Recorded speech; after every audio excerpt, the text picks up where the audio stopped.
Inside the 10, kept his footing and gets in. Dallin Hayden, 13-yard touchdown run. Welcome to Sikkim 365 Radio. Josh Downs is in the backfield. May throws for the end zone, caught Josh Downs, and he dropped it. Josh Downs dropped the touchdown in the end zone. Sikkim 365 Radio is presented by IdealMRI.com. High-quality MRIs for $497 or less. IdealMRI.com. Your health is important, so is your budget. 100-yard gain through Landers. Here goes Rocket. Sanders in a dead sprint. And to the end zone. He is in again. A 68-yard run. Sikkim 365 Radio is also brought to you by Texas Farm Bureau Insurance, protecting Texans since 1952. That's Vincent Terrell Jr., and he gets into the end zone. Touchdown, Navy. Have you subscribed to our YouTube channel? Search 365 Sports on YouTube. Brought to you by TFNB, your bank for life. And a Gabriel throw deep, got a man. Just enough to catch a Stoops inside the 5 at the 2-yard line. Now here's David Smoak, Paul Catalina, and Craig Smoak. And here we go.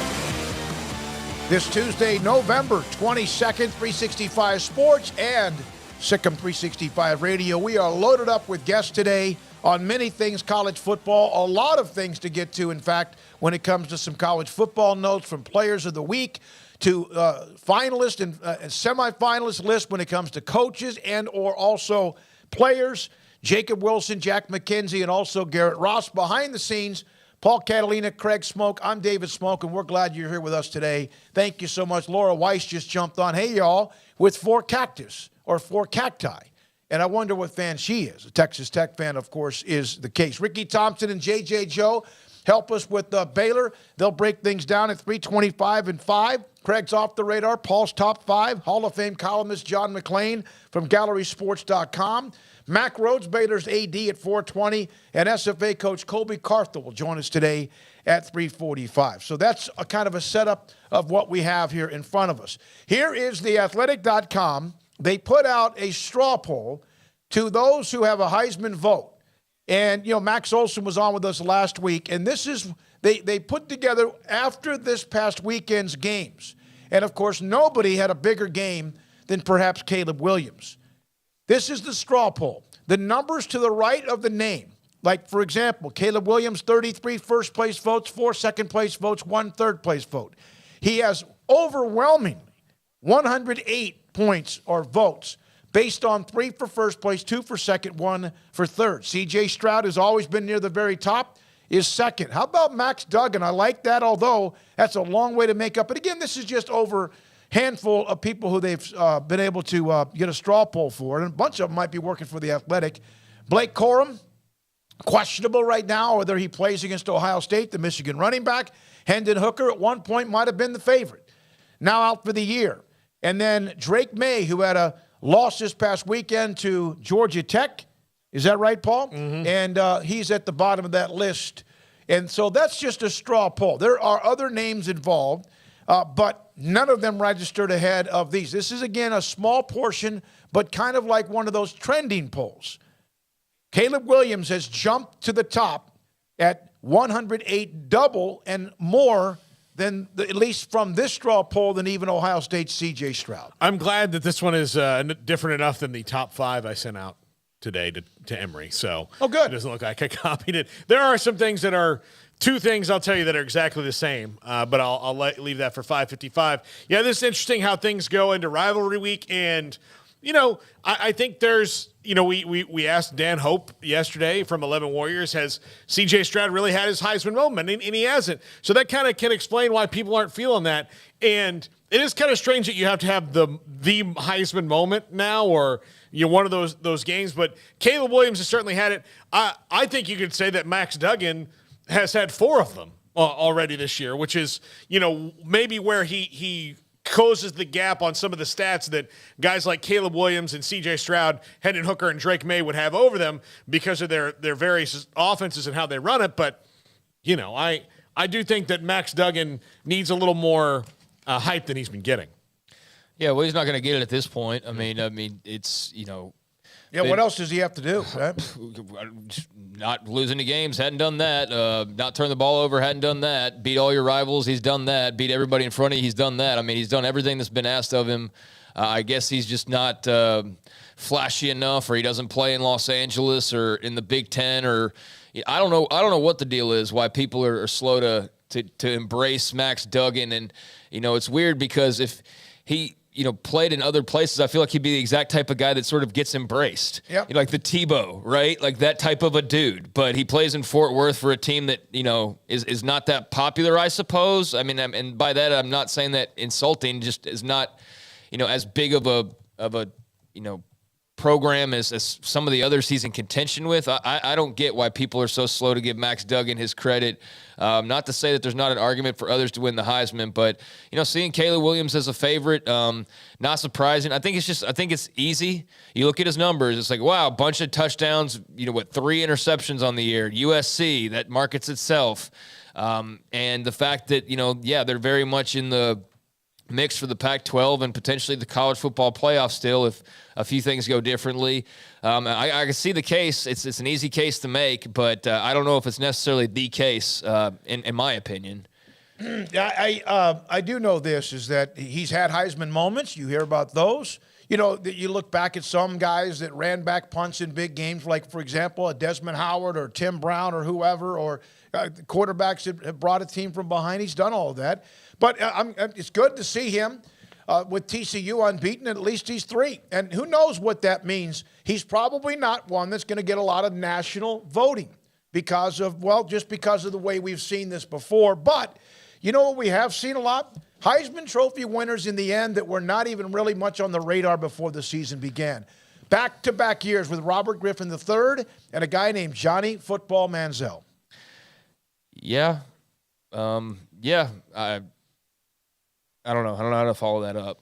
Well, I mean, it's just Duggan would be a part of that list, right? There's no way he was on any kind of early watch list. I could see Williams, Stroud, May came out of nowhere. Jameis wasn't either. So no, there you go. That was a few years in a row. So I do agree that that's kind of part of the problem, is that you have these people in your head from the beginning. So you start, it's a self-fulfilling prophecy. Not almost like a top 25 preseason poll. Yeah, preseason. It's kind of BS. You got to climb up the. Yeah, you're right. So college football is really bad about living in the now.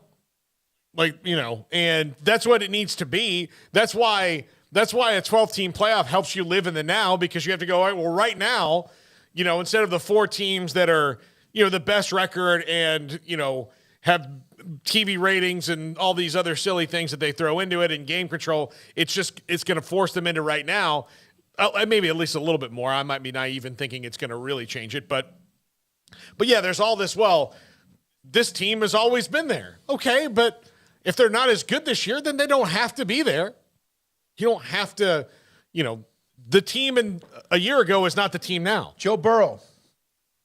Yeah, Joe Burrow. There's another one that jumped off the page after probably was just kind of, everyone kind of maybe knew a little bit about him when he was at LSU, but not like that. But you said, 3 years in a row, Griffin, Manziel, Jameis Winston, and then among others, there have been some that from start to finish. It's still amazing to me back in 2009 that Alabama had never had a Heisman Trophy winner until 2009, and of course they've had a chunk now.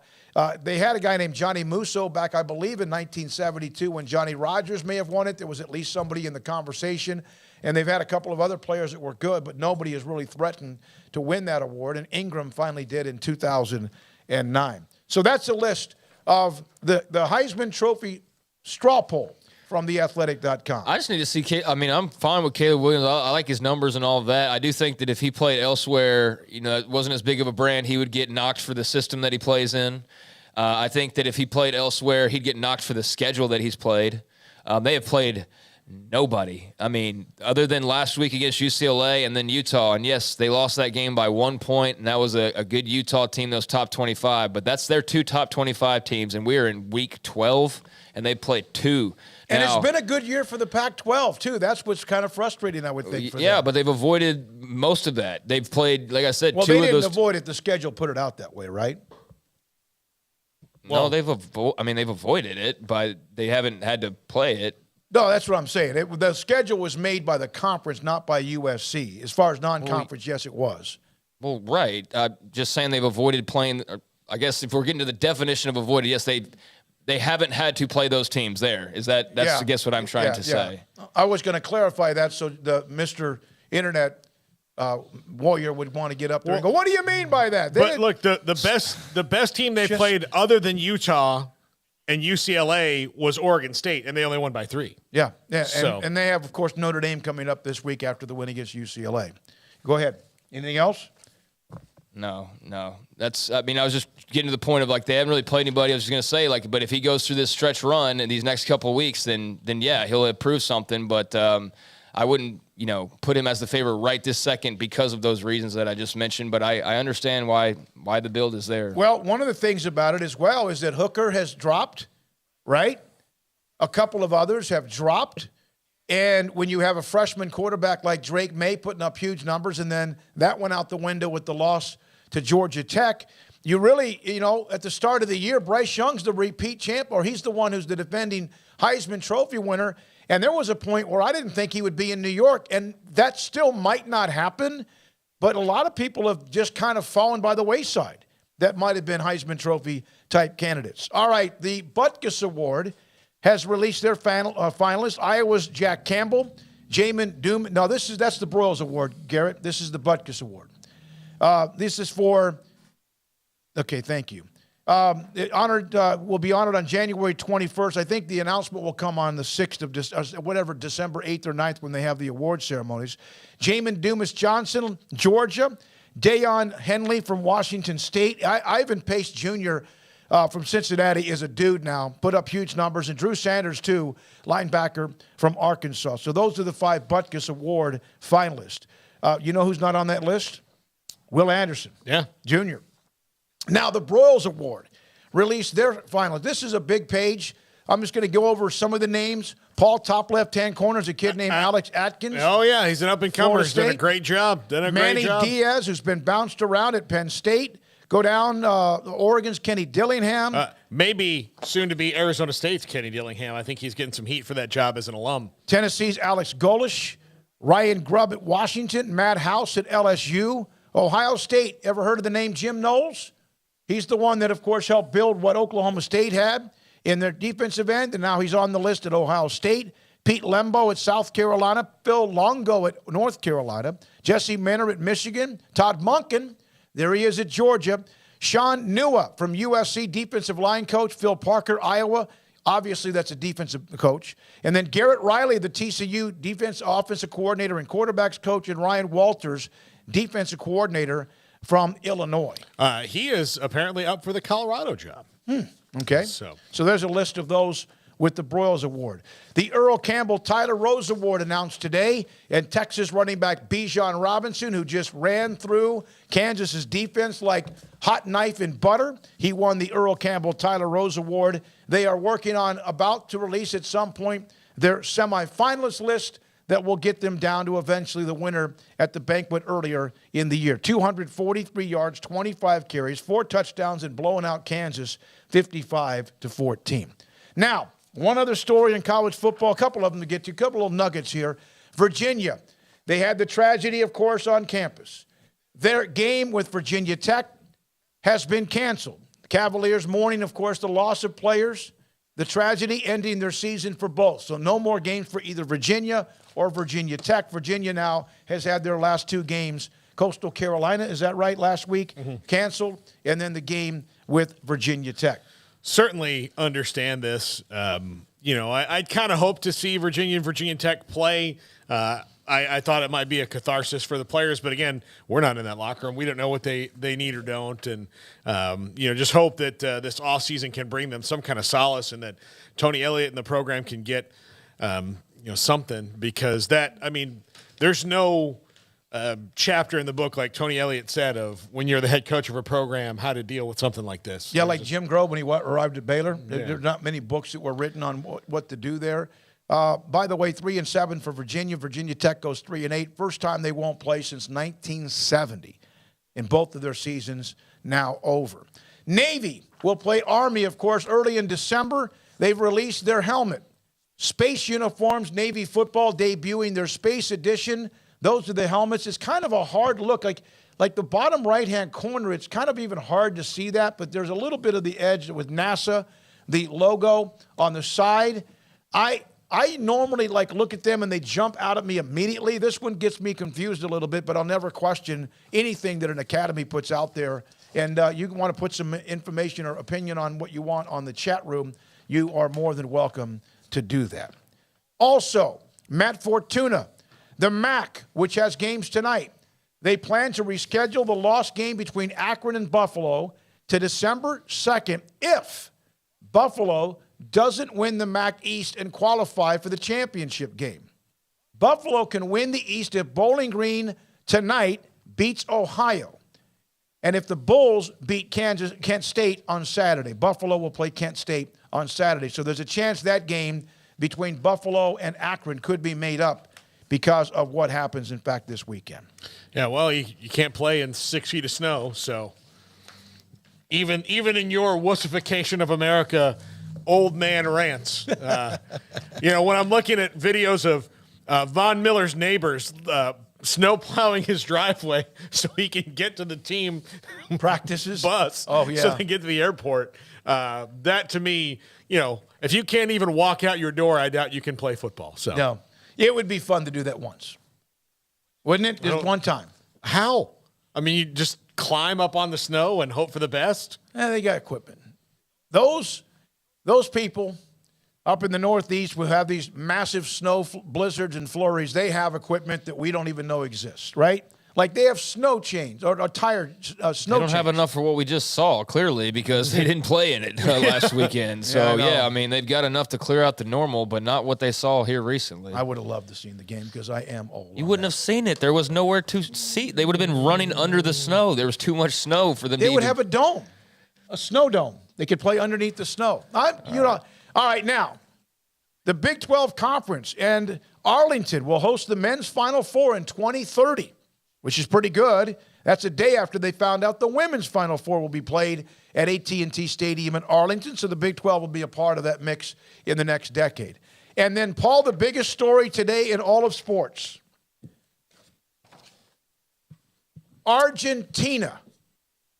I don't know much about it other than I know Argentina has a guy named Messi. Yes.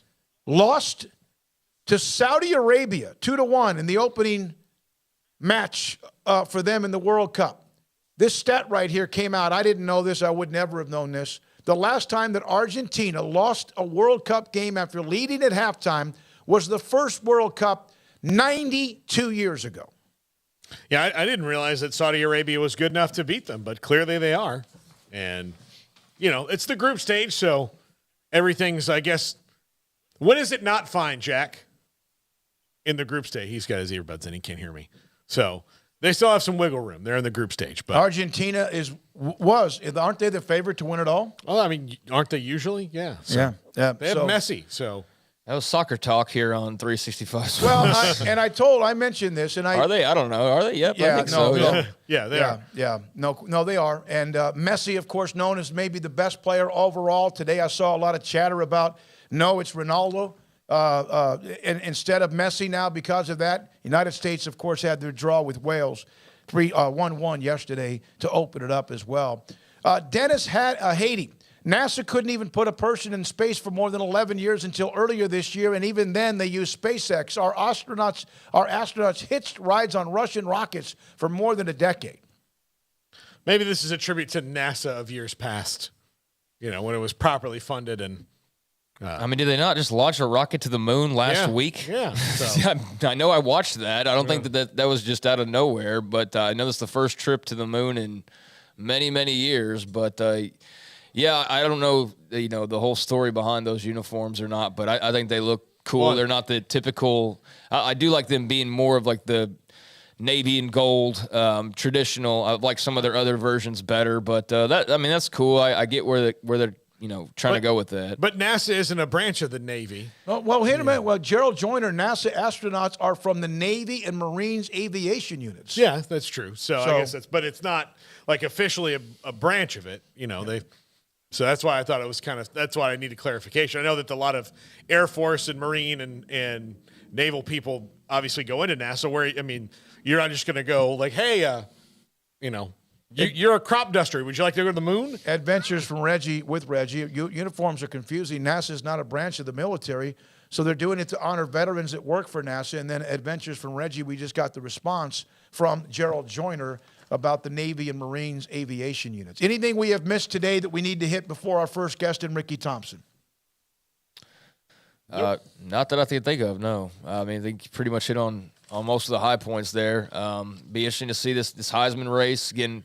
So I was saying earlier is not to knock Caleb Williams. I think he's a fine contender, but it does feel like he's kind of came out of complete nowhere, and that could be the results of this weekend that guys get knocked. But then again, it makes even less sense that a team that just keeps winning doesn't get any type of bump whatsoever. That's where I have the issue. I have no issue with Caleb Williams being a favorite. Now I do have an issue with it seems like people can just leap over a Max Duggan or he falls as soon as something goes sideways because that's bound to happen. They lose their first game. He would have absolutely no shot. They haven't lost, and he's got, a 0.5 shot? Granted, he's got a nice supporting cast, but so do the other guys. So I just, again, have no problem with Caleb Williams. I wish that there was a bit more respect for Duggan. I'm not saying that he should be the winner of the award even, but just the afterthought that he seemingly is for this award, I find that to be a little bit ridiculous. That's all. Yeah, and I like the fact that he's in the mentions. I have a vote, and that comes up here in a couple of weeks. We'll see what happens. There's still games to be played, including this weekend. 54.6 million people will travel at least 50 miles from home this Thanksgiving. And that's an uptick, of course, from last year, and it's like a massive uptick from 2 years ago with COVID. So if you are one of those, please be careful. We're thinking about you a couple of days in advance. A lot of people travel the day before. So if you are one of those, the estimated, that's from AAA, 54.6 million people will go 50 miles or longer to wherever you're going this weekend for Thanksgiving. So please be careful if you are one of those, whether it's driving and or flying or however you might be doing that. When we come back, Ricky Thompson, who we had scheduled for earlier in the week, couldn't make it. He'll join us, Baylor radio sideline reporter. His thoughts about Max Duggan, his thoughts about Blake Shapen, his thoughts about Baylor getting back up off the canvas after a devastating, gut-wrenching loss on Saturday. And this is 365 Sports. Marco's Pizza. Pizza lovers get it. Right now, one large, one topping pizza. Carry out only, $8.99 each. The code is 899 to go. Go to Marcos.com for that kind of information. The large pepperoni Magnifico, just covered with pepperoni throughout it, all over the top. Use the code PEPMAG. Pepperoni's favorite pizza, Marcos.com. You can do that, by the way. Delivery and or go pick it up if you want. Marcos has 5 locations right here in the Central Texas or Waco area. Belle Meade, China Spring, Hewitt, Woodway, and Robinson. If you are where there is a Marcos Pizza and you want one of these specials, you can go online and order it. And again, they have the various code words for that to use if you want. They have pizza bowls. The fastest growing and 5th largest pizza brand in America, Marcos Pizza. Bob Mock, the owner locally. Marcos Pizza. Pizza lovers get it.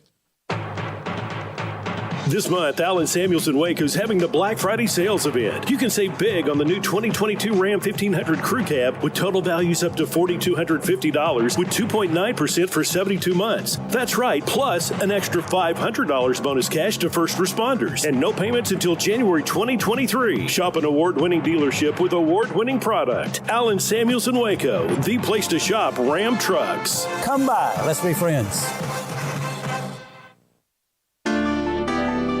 It takes time to reach goals. It's a truth that applies to more than sports. It goes for your financial goals as well. You work hard for your money, and you deserve an investment strategy that lines up with your game plan. And Chuck Verno, your Edward Jones financial advisor, can help. If financial investments aren't putting forth the effort you desire, stop by today for a financial review. Chuck Verno, 720 North 64th Street in Waco, 254-732-1161. Edward Jones, member SIPC.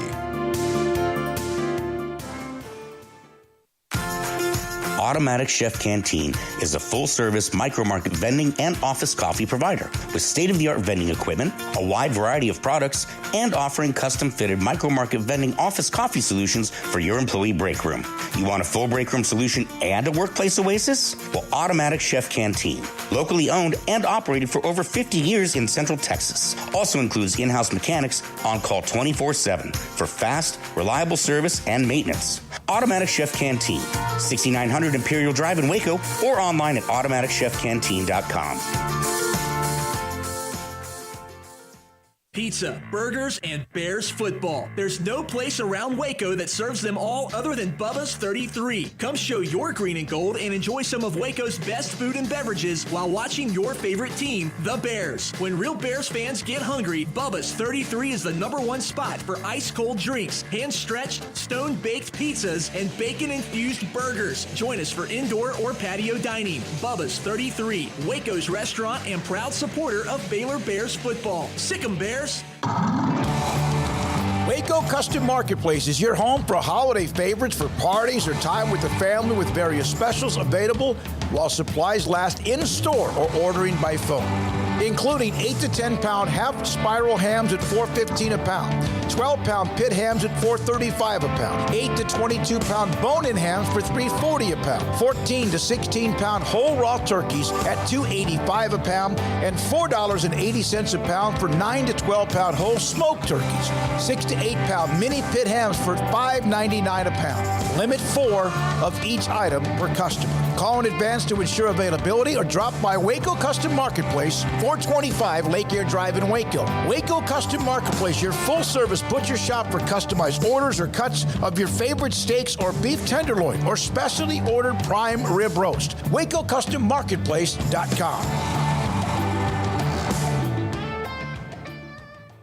In Texas, there's pea-size hail and baseball-size hail. Guess which one hit our house? We didn't even know where to begin, but we called our Texas Farm Bureau insurance agent, and he was so reassuring. He knew exactly what to do to get our house back into shape and our lives back to normal. Now, we're even more thankful for the roof over our heads. Stop by and see our agents at one of our 3 McLean County locations. Coverage and discounts are subject to qualifications and policy terms and may vary by situation. Welcome back to Sikkim 365 Radio. The 3 o'clock hour is sponsored by Waco Custom Marketplace. Meats, sweets, Texas treats, and a cut above the rest. 425 Lake Air Drive, Waco.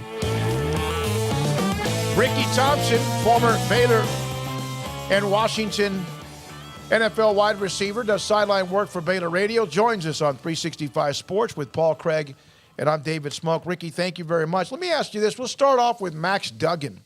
Your thoughts about what he's done for them, what he did down the stretch, and where he would, if you had a Heisman Trophy type ballot, would he be on your ballot?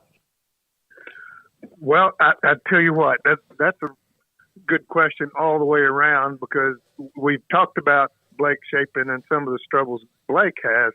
Well, let's look at Duggan through the years. I mean, this guy has been benched 2 or 3 times. He's been replaced. He's been hurt. He's struggled. He's not played very well. And look at the year the guy's had. I mean, it's experience. This is a senior and I'm not a TCU fan, obviously, but that kid's played well, and you've got to be pleased for him. I mean, he's been clutch. I think he struggled some Saturday on some third down throws against us, but when it counted, he drove that team down, got him in position for a field goal, and just because of that and TCU being 11-0, and they're not going to lose to Iowa State at home, they're going to be 12-0 going to the Big 12 championship game. I think he's got to be on a ballot. I really do. I think without him, TCU, no way they're 11-0. Ricky, that game was a nice bounce back in a lot of ways for Baylor. Game plan-wise, execution-wise, for the most part. But I think it comes down to, is it maturity that TCU has that Baylor doesn't to make the one play when it comes down to the one play? Yeah, I think that's a big part of it. And remember, it's hard for me to even get my arms around it. All we talked about coming into the season was our defensive and offensive fronts are all back, too deep. Here we go. We're going to do this and we're going to do that. Well, remember, at the skill positions, nobody was back, really, on either side of the ball. And you can do all you want to up front, but if you don't have the guys that can throw it and catch it and defend it in the secondary with experience, I'm not saying they can't do it. They can. But we are so young and inexperienced at those positions, and I think it really showed. The first time, to me, was in the BYU game. I thought some of the routes were not very precise. I think that caused Blake some problems. We know the struggles early, particularly for the secondary. It's just tough. This team is experienced in some spots and very inexperienced at some other ones, and including at the quarterback position. I mean, Blake's only played, 13 games? That's not a big resume. So a lot of experience to be gained. But I tell you, that game in general, coming back from really laying an egg against Kansas State, and you say flush it, it's hard to flush it, guys. That's hard to do. And to come back and play that well, and really playing well enough that they probably should have won the football game, that says a lot about a mindset. And I was really proud of that and really disappointed in the loss, just like they were. You think they got another flush in them, and does it help that it's on the road? You know what? This team seems to have gotten over the road problem. I mean, once they got BYU past them in West Virginia, they really played some really tough, good road games. Starting at Iowa State, I don't care what their record is. That place is tough to play. They hadn't lost a conference game there, and since, 19? So, or 20, that was really impressive to win there. Winning at OU at any time is tough. They just stuck it on Oklahoma State last week at home. You won some really tough road games. Texas Tech, sellout. Patrick Mahomes being inducted, and just wiped them out up there. So I don't think the road scares them. I particularly don't think playing in Austin scares them. And I'm going to be surprised if we really don't show up and play well and play really hard and hopefully play smart.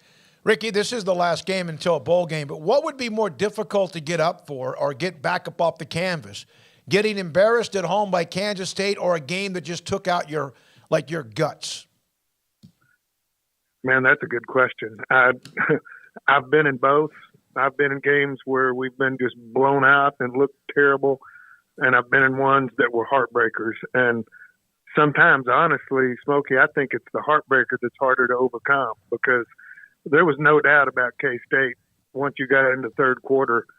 That was a tail whipping, and it wasn't going to change. And this game was absolutely not over. In fact, the clock hit 0 with the ball in the air last weekend. So that's how close and tough a loss that was. And I don't know if you guys saw it on the field. There were some devastated players out there that just laid down on the ground like a 12-year-old and pitched a fit, which I'm not saying is bad. I'm saying that's a good thing. They were upset, distraught, thought they should have won the game, which they should have. And sometimes that is really hard to get past. I do think it's good. It's a short week. I think that's a plus. Ricky, Texas is an 8.5-point favorite for this game right now, which, look, Vegas knows these things better than we all do. It's what they do. But I don't really see that much of a difference between these two teams almost in any regard to make me think that this should be an 8.5-point game. Well, first of all, it's remarkable the spreads that they put on these games. I mean, look at the game last week. What was it, 2, 2.5? Yeah. And it ends up 1. My gosh, that's right on the money. And that's a tough pick after the way we stunk it up against K-State to come in and bring us at a only 2.5 underdog to a 10-0 team. And they knew something because it was right there. I don't know. That seems high to me. Texas has been off and on.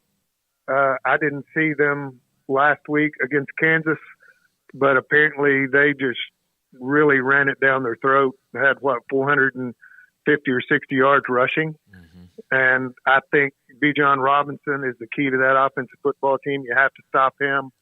I think we can do that. It seems so far we really haven't had a running back that has really killed us. Deuce Vaughn played well against us, but I thought most of his damage was out of the backfield on the swing route and just the little curl route out of the backfield was where he killed us. So I think they're capable, and just like I said last week, I won't be surprised if we go down there and beat those guys. Yeah, Bijan, he had a crazy day, like 250 yards and 4 touchdowns. So he's coming in hot for this Baylor team, but they've played pretty well against him up to this point. So that'll be interesting to see.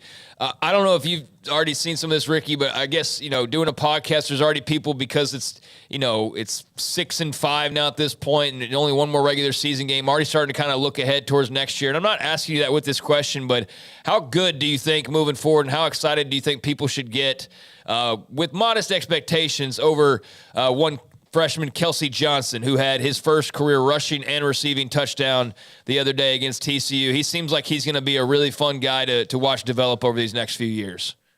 Well, I think he is. And his best play, I thought, was the touchdown reception. I thought I happened to be just concentrating on that side of the field for no reason in particular. And the route he ran on that play was pretty clutch and not an easy catch that he made. And at that point, what a huge touchdown that was. And then the reverse he ran, or I guess it really wasn't even a reverse, but what the fly sweep, whatever, from the tight end, I was thinking, it reminded me a little bit of Neil Jeffrey in 1974. I was thinking, hurry, You're right. Get to the corner. But, I mean, he snuck it in, and at that point, that was a huge touchdown. So, I mean, this kid, freshman, and what confidence he plays with. And, of course, he has really been forced into action with an injury. But Drake Dabney, of course, went down, who I thought, by the way, guys, was playing really, really well.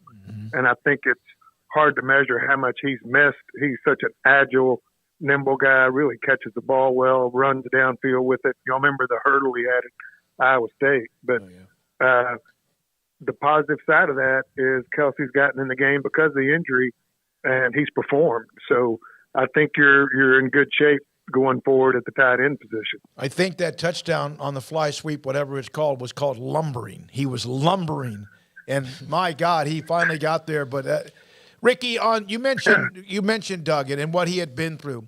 Is that a lesson for those who right now are hard and really almost in cases more than frustrated on the interception before the half from Blake, or maybe missing Ben Sims. Is that what you're saying? Is just kind of have some patience, even though coming off 12-2 and what he did against Oklahoma State in the Big 12 championship game, the expectations were huge? Yeah, no, that's exactly what I'm saying. Kid's still a freshman in my mind.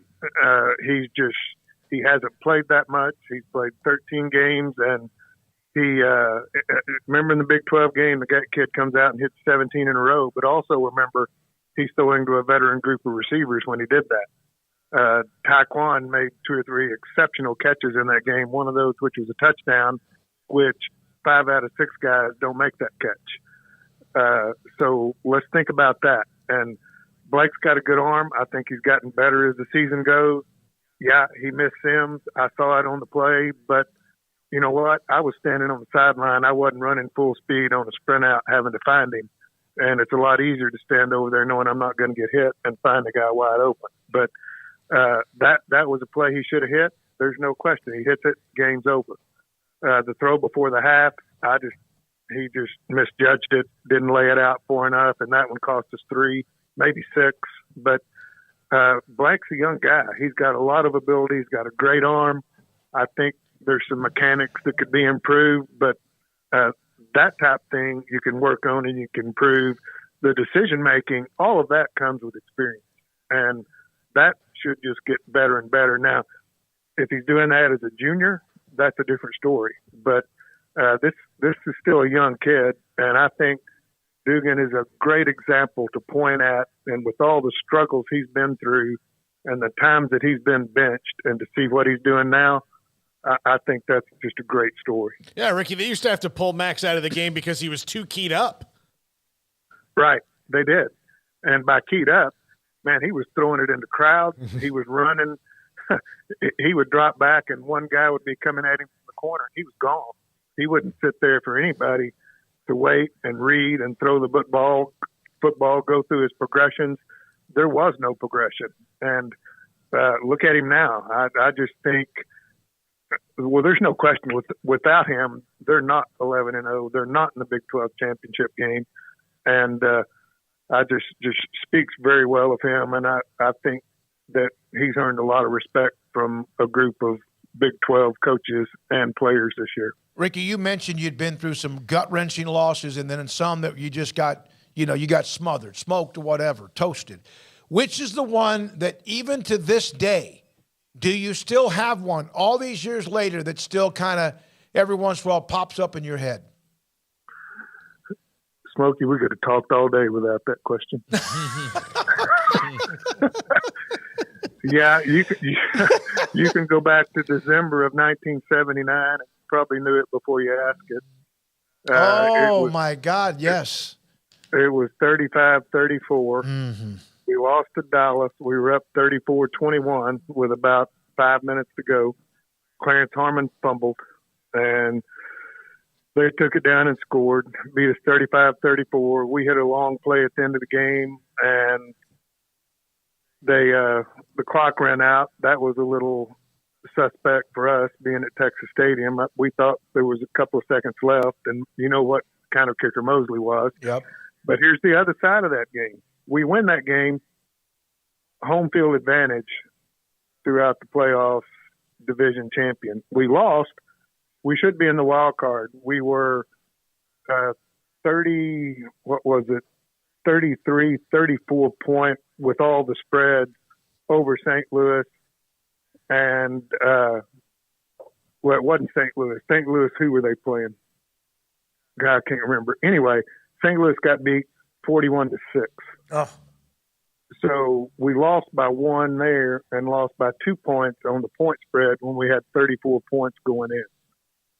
So, yeah, that's the game. That's 1 point loss. I just pulled up the box score. The Larry Cole tripped up John Riggins, who was turning the corner. Would have won. He would have gone down the sideline. Yeah, that one I think, Ricky, I didn't even play in that game, and it still hurts me just as a fan. So I'm sorry I brought it up too. I tell you, the thing on that same play, Riggins went about 60 yards early in the game for a touchdown. Yep, I know. So, oh gosh. Yeah, I'm sorry. I apologize. Well, let's rewind this and not even ask you. Yeah, now I don't even know if I can be ready for Friday. Hey, thank you so much for your knowledge, experience, and insight on what you saw, what you've seen. Thank you very much for your time, buddy. Appreciate you. Thanks, guys. Appreciate it. Ricky Bye. Thompson, former Washington Redskins at the time wide receiver, and also former Baylor wide receiver, Baylor Radio. 2 receptions in that game for Ricky, by the way, for 19 yards. Yeah. This is the John Riggins was 22 carries, 151 yards. Oh, he 2 was touchdowns. Yeah, he was a beast. Yeah, he was. All right, one quick note from yesterday's guest, Kavion Gaither from Conley High School in Sam Houston State. We had him on yesterday. Today, got a note from the SID there, Ben Reichert. He was named the WAC Defensive Player of the Year. He joined us yesterday. Now he's worried about making sure he gets the silverware ready for Thanksgiving dinner for his mother and family coming up, of course, on Thursday. Kavion Gaither, congratulations, Defensive Player of the Year. When we come back, Colby Carthel, he knows Kavion Gaither because he played against him, coached against him at Stephen F. Austin. What a year it was for them. How much did the transfer portal hurt them as they started the year and the year they had? We'll get back with Colby Carthel. Haven't talked to him in too long. He's next, and this is 365 Sports. Stonewood Dental. You've heard me discuss Dr. Steve Childress quite a bit. Here are some things about him that maybe you didn't know about. Baylor College of Dentistry. He was an Air Force major. I have mentioned that he has done dental work with our soldiers. An Army triage officer. Air Force triage officer. Served in Desert Shield and Desert Storm. He's been at Stonewood Dental since 1996. His hometown is right here in Waco. He is a great dentist. He has helped me understand dental maintenance, I guess is the best way to put it. And not just keeping track of what goes on every day, but also what I need to do to make sure I don't have problems down the road, from the implants to the crown to whatever else. This guy, I'm telling you, he is amazing at what he does. And if you need or are looking for a dentist, if you just don't know, it's kind of like you haven't been in a while, you're worried about that. I've been through that too. I promise you, you will not have anything but a great experience and a memorable one in the right way with Stonewood Dental, Dr. Steve Childress in Robinson, Texas. Hi, I'm Mark Stewart with Bird Collision Ford. It's that time of year. It's football season. And BK Ford is a proud supporter of the best high school football teams in Texas, right here in Central Texas. BK Ford is proud to sell the #1 truck in Texas, the F-Series truck, led by our leading rusher, the F-150, 45 years in a row. Lock in your best price and rate today by custom ordering your new F-150 at BK Ford. Simple, easy, trusted. Experience better at Bird Collision Ford.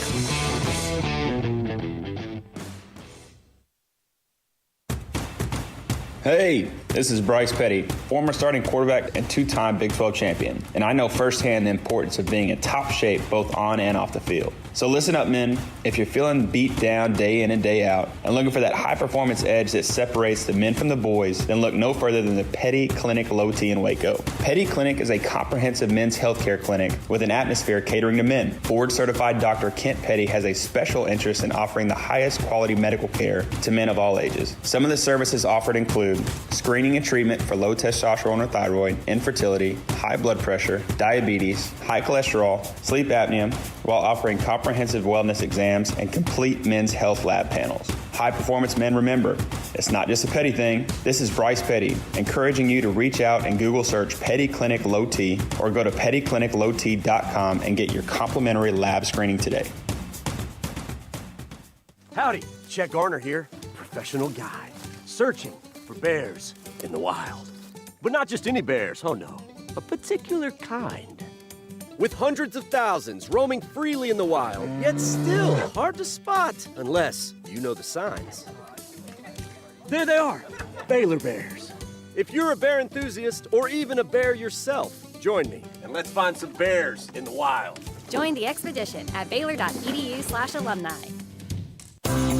At Ideal MRI, we feel blessed to be a part of the Waco community. We're a small family business right here in Central Texas, and our goal is to bring down the cost of healthcare while maintaining high quality. At times like this, the cost of healthcare has never been more important. And unfortunately, significant illnesses and injuries still occur. That's why Ideal MRI is open and here to serve you through the difficult time. We offer premium MRIs just like a hospital with state-of-the-art technology and specialists, but you'll pay less. Sometimes thousands of dollars less, whether you're using insurance or not. At Ideal MRI, we accept most insurance and there are no hidden costs, even offering financing if that's needed. Everything included in the price, and you'll not get something as a surprise in the mail later on. If you need an MRI, ask your doctor about Ideal MRI. They'll know. You can schedule an appointment safely from home online in minutes at idealmri.com or give us a call, 833-IDEAL-MRI, idealmri.com. From the first workout to the last practice, sports is an incredible challenge. Hi, this is Dan Ingham with the First National Bank of Central Texas, and we're proud to support each athlete, every parent, and our educators. From families, small businesses, to the biggest industry, we're here to help. With remarkable products like First Free Checking, we've got banking ideas that fuel big dreams. The First National Bank of Central Texas. Familiar faces making local decisions. Member FDIC, Equal Housing Lender. This is Sikkim 365 Radio. Text us at 254-339-1122. The Sikkim 365 Radio text line is sponsored by Riverbend Liquor and Wine, with the most extensive variety of craft beer in Waco. A hidden gem on Lakeshore Drive and 19th Street. Everyone knows I'm an SFA graduate and proud of it. The Lumberjacks this year, 6-5 on the year in the Western Athletic Conference, ended the season with a nice win against conference champion Abilene Christian. And Colby Carthel, their head coach, joins us on 365 Sports with Paul Catalina, Craig Smoak, and David Smoak. Axum Jacks, Coach, how you been? I'm doing good. Smoak, you doing all right? I'm doing really, really well. Maybe a story that a lot of people don't know is how many elite or really good players you lost to the transfer portal and even to the league after and even during the offseason. How much of a challenge was that? And my question is not only how much that hurt you, obviously, but what does that say about you knowing how to acquire the good talent? Well, it was a punch in the gut for our program, no doubt. We lost 7 FBS or NFL caliber players there, since the end of last year, all on defense, as a matter of fact, and had to rebuild that, but we got her done and worked through it this year and ended up, still winning the WAC conference champions, first championship around here in about 12 years. But it's players' game, and we've been very fortunate to always been able to recruit some really, really good players here at SFA and back at our time at Commerce. So nothing's changed. We're still rolling them through, and they're shipping out a little sooner, I guess, this past year with the transfer portal and everything. That's college athletics these days. So you have to learn. I mean, every coach has to learn this on the fly, but coaches at your level at SFA and what you guys have to deal with now, it's not only just, you get kids coming in, obviously, sometimes, but also now there's even more of this kid maybe was under-recruited and we're going to pluck him out of that level and pull him up. How hard has it been to adjust to the rapidly changing world of recruiting and filling your roster? Yeah, the roster management is really, really tough. We can have 85 guys on scholarship here, and so we're coming to the turn here now. We've got 5 spots available, but we may have 13 spots available by next week, and so you just never really know. You got to be prepared in recruiting, and the unfortunate thing is just the unethical, part of our business with coaches and tampering, and having as many good players as we've had around here. It's been almost comical. These kids, and they'll show you their direct messages or their text messages they get from these big time coaches and big time programs, and there's just a blatant disregard for the rules nowadays when it comes to good players at lower levels, and they're just going to recruit them right off your campus, no matter what the rule book says.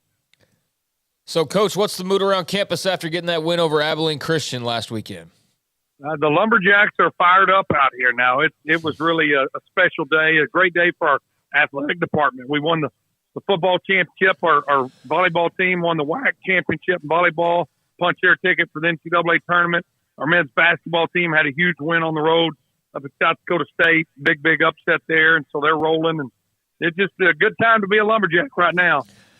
So we we've had Casey Keeler on, and we know they're moving on to what's going to happen with them next.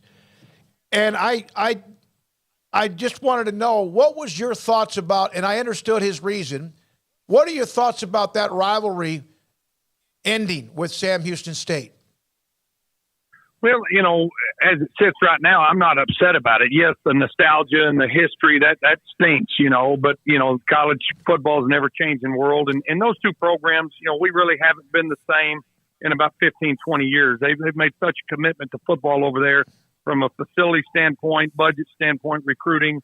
We're not swinging the same stick anymore. And that's, we're still measured at that. We've lost to them each of the past 2 years by 1 point, been right there close, but nobody cares. They just know you lost. And I wish we could have, competed against them with the same size stick and seen what happened. And so as a coach at SFA, I'm fine, because I'm not going to go play an FBS school, play up a level, more scholarships, more money on a neutral site for nothing. If we want to continue the rivalry, if we can do it, they can pay us $500,000. We'll come over there to Huntsville and play and do it just like any other money game. Do you feel like that SFA will ever step up to have that size of a stick? I do. I think, you're going to see some pretty exciting news out of your old alma mater here in about 2 weeks, as I think, our Board of Regents is making a decision on the direction of the overall university. I think you'll see us probably join one of the major university systems in the state, and I think that'll be a shot in the arm, not just for athletics, just the university overall. And I think that's the route and the way of the future. And then, we've got some good things happening right now. Ryan Ivey, our athletic director, is doing some great things. We're winning most all our programs. And I think people are starting to get behind this program and realize, you've got to support it if you want to go places. And that's been our goal all along. When we joined the WAC, even with Sam, we were going to all join the WAC and then go as a league, move up in 5 or 6 years. And, they jumped out early, had Conference USA invite, and they did what they felt they needed to do.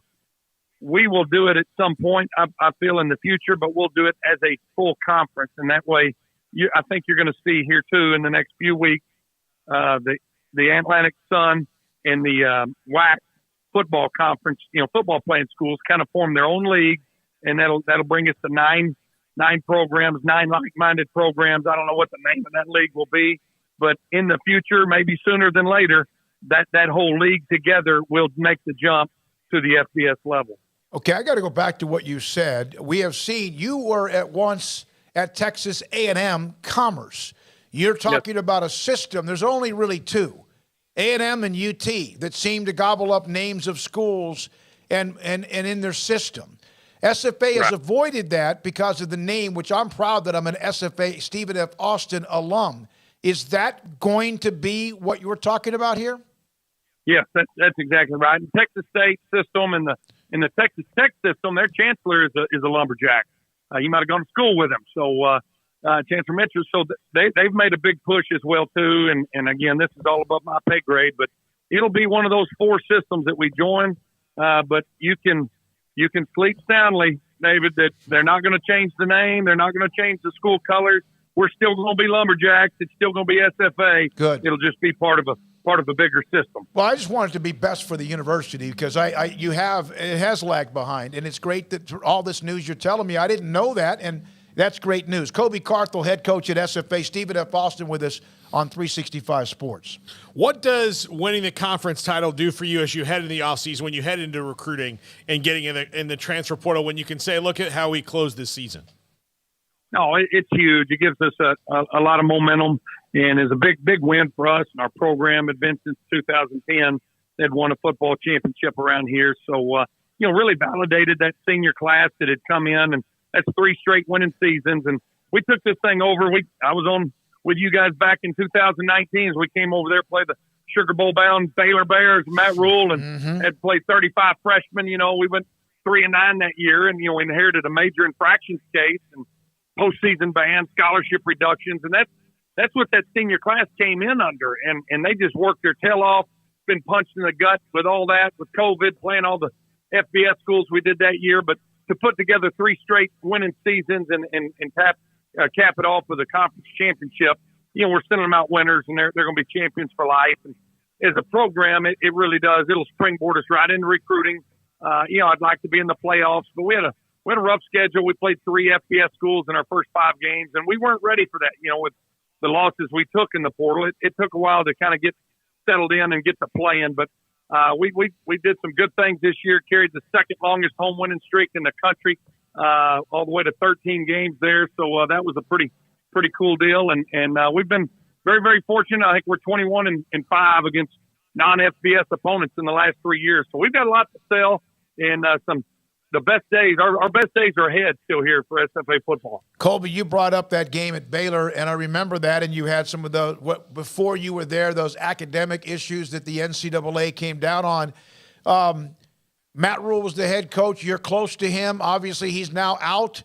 There are some colleges that would love him. There's even rumors about maybe even Nebraska, although there's some others out there today that maybe that's not the case. He wants to coach. He said that today on the NFL Network. I can understand that. Your thoughts about him as a college coach, if you were going to bat for him, what would you say?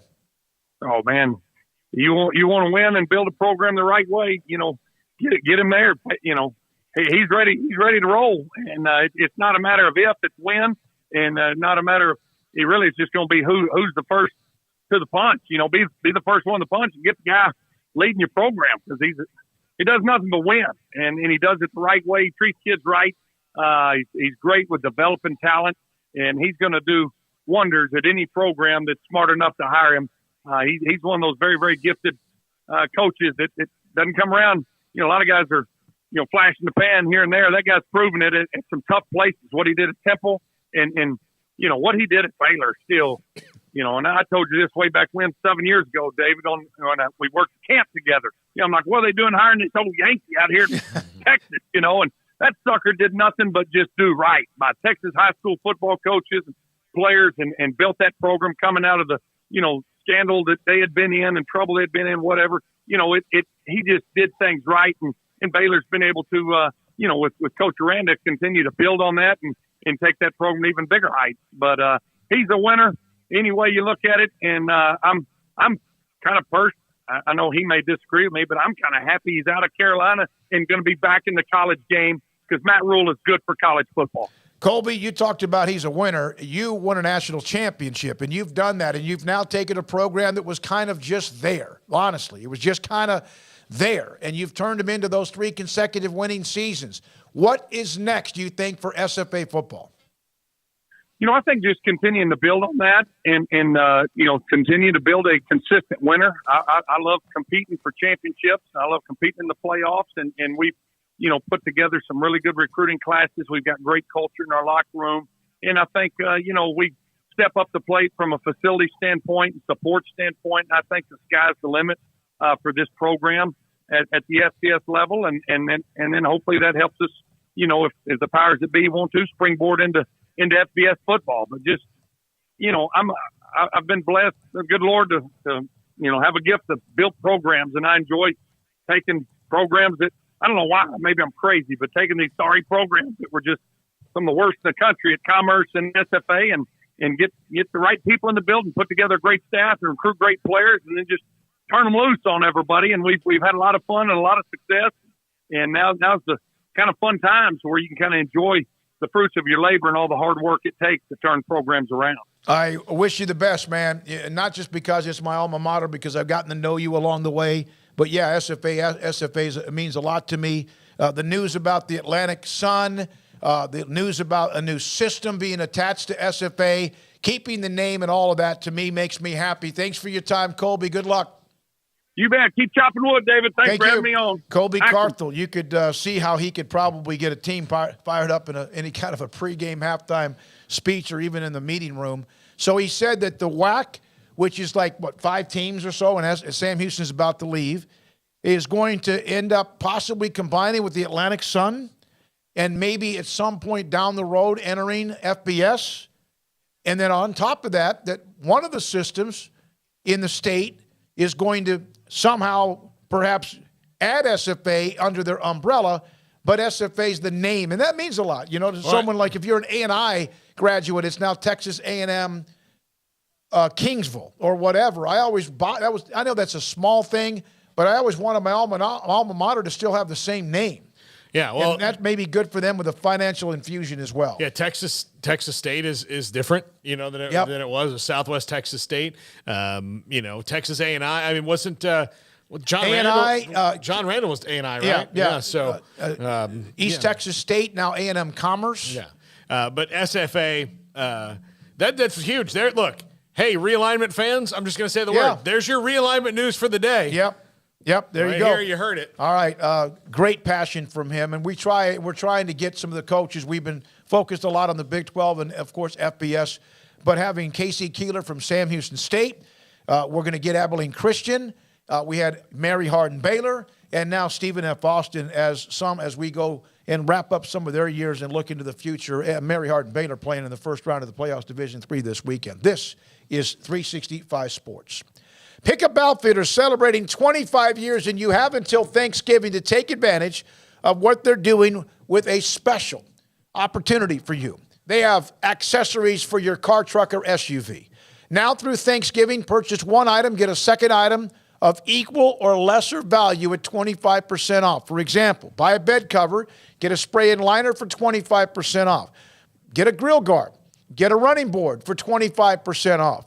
This works even if you have multiple vehicles. Buy a toolbox for one truck and get a toolbox for a second truck for 25% off. And right now they're giving away what has been up to $4,000 worth of prizes, including $1,000 in truck accessories, a 12,000-pound winch, set of 4 Fabtech Stealth shocks, 12-volt fridge cooler, and also a month numerous, and I say numerous, more than one-month subscriptions to Netflix. No purchase necessary. 220 Lake Air Drive, 25-year celebration, the birthday at Pickup Outfitters. Tell Jay Ehret, Smokey sent you. 220 Lake Air Drive, createacommotion.com.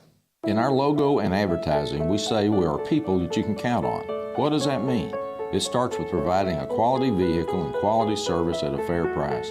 But it also means we do what we say we will do, and we treat people fairly with respect. It starts by hiring great people, good local folks who work hard with a caring attitude. Our employees are the real reason we are people that you can count on. Put us to the test and see for yourself that at Richard Carr Motors, we are people you can count on. Let Camille Johnson Realtors guide you seamlessly through the process of buying your dream home or selling your current one. Commercial, farm and ranch, or residential, Camille Johnson Realtors can smoothly and successfully lead you through any transaction. With a team of 28 experienced agents who are excited about serving you, Camille Johnson Realtors services the entire greater Waco area. If you're in the market to buy or sell, contact Camille Johnson Realtors, 104 Midway Center in Woodway, or find them online at www.camillejohnson.com. Camille Johnson Realtors, elegant, charming, warm. Welcome home.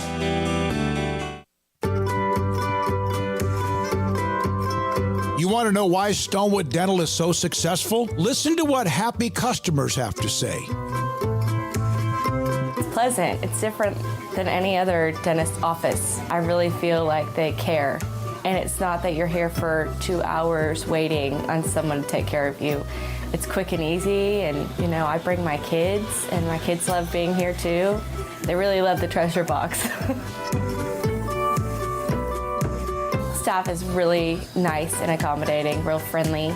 You feel more like home. It's not sterile looking. Everybody has their own personalized rooms with decorations and decor, and they'll even have a blanket for you when it's cold. I've recommended people to actually come here, and they are patients now. I really love it here. It feels like family. Learn more, stonewood-dental.com.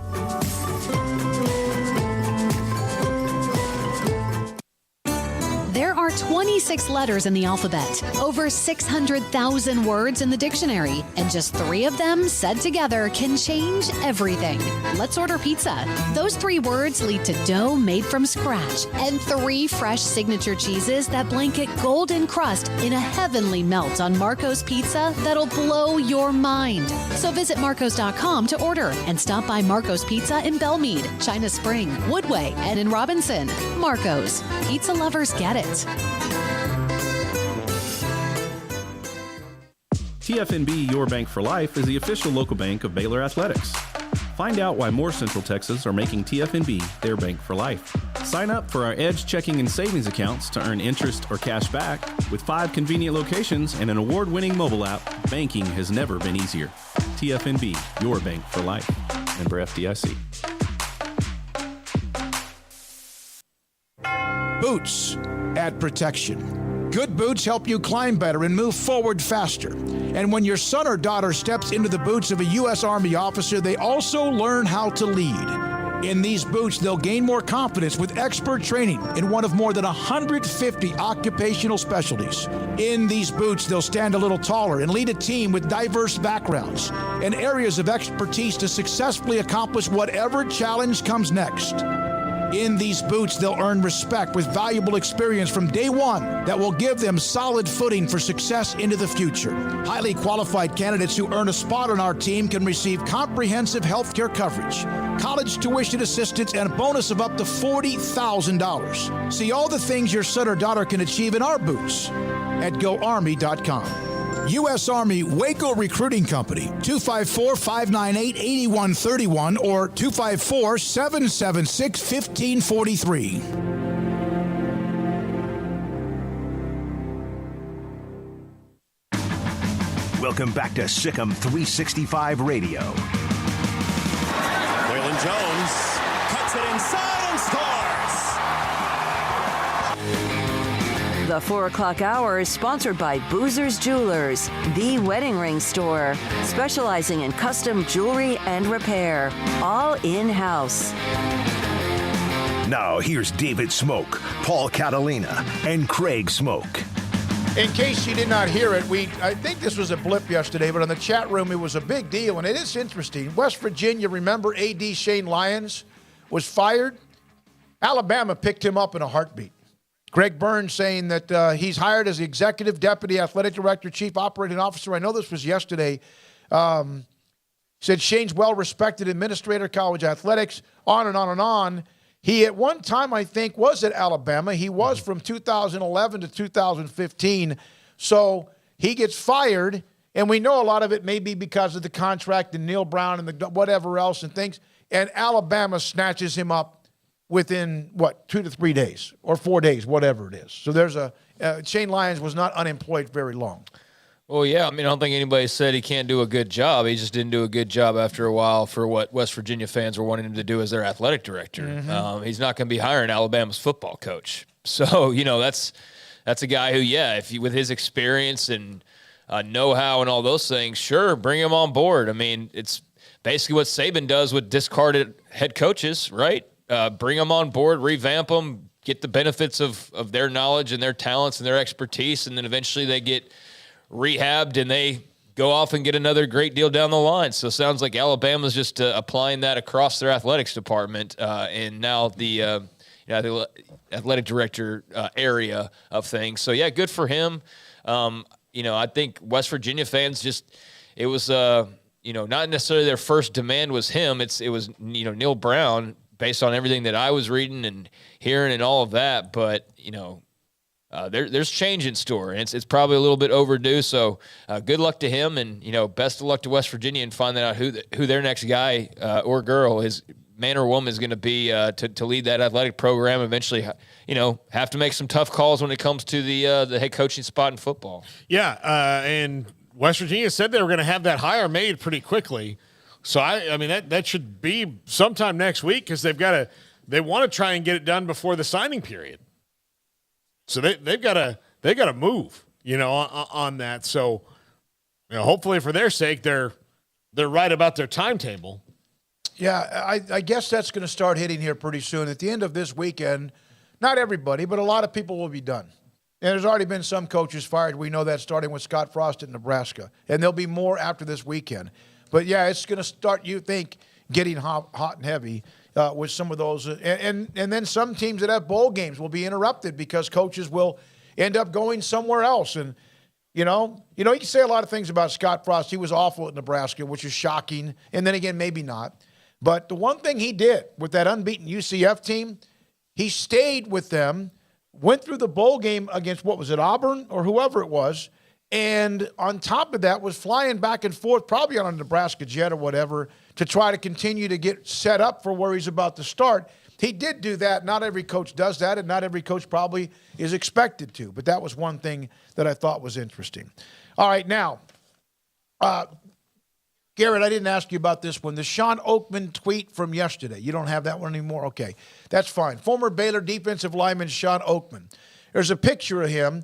He plays for the Toronto Argonauts in the Canadian Football League, and he was big, huge, massive smile on his face. Is a tweet from Evan Wilsmore, a part of the Grey Cup Championship in Toronto. Congratulations to Sean Oakman, and what a story, what a book that could be one day. Yeah, great for Sean that he got to experience that. And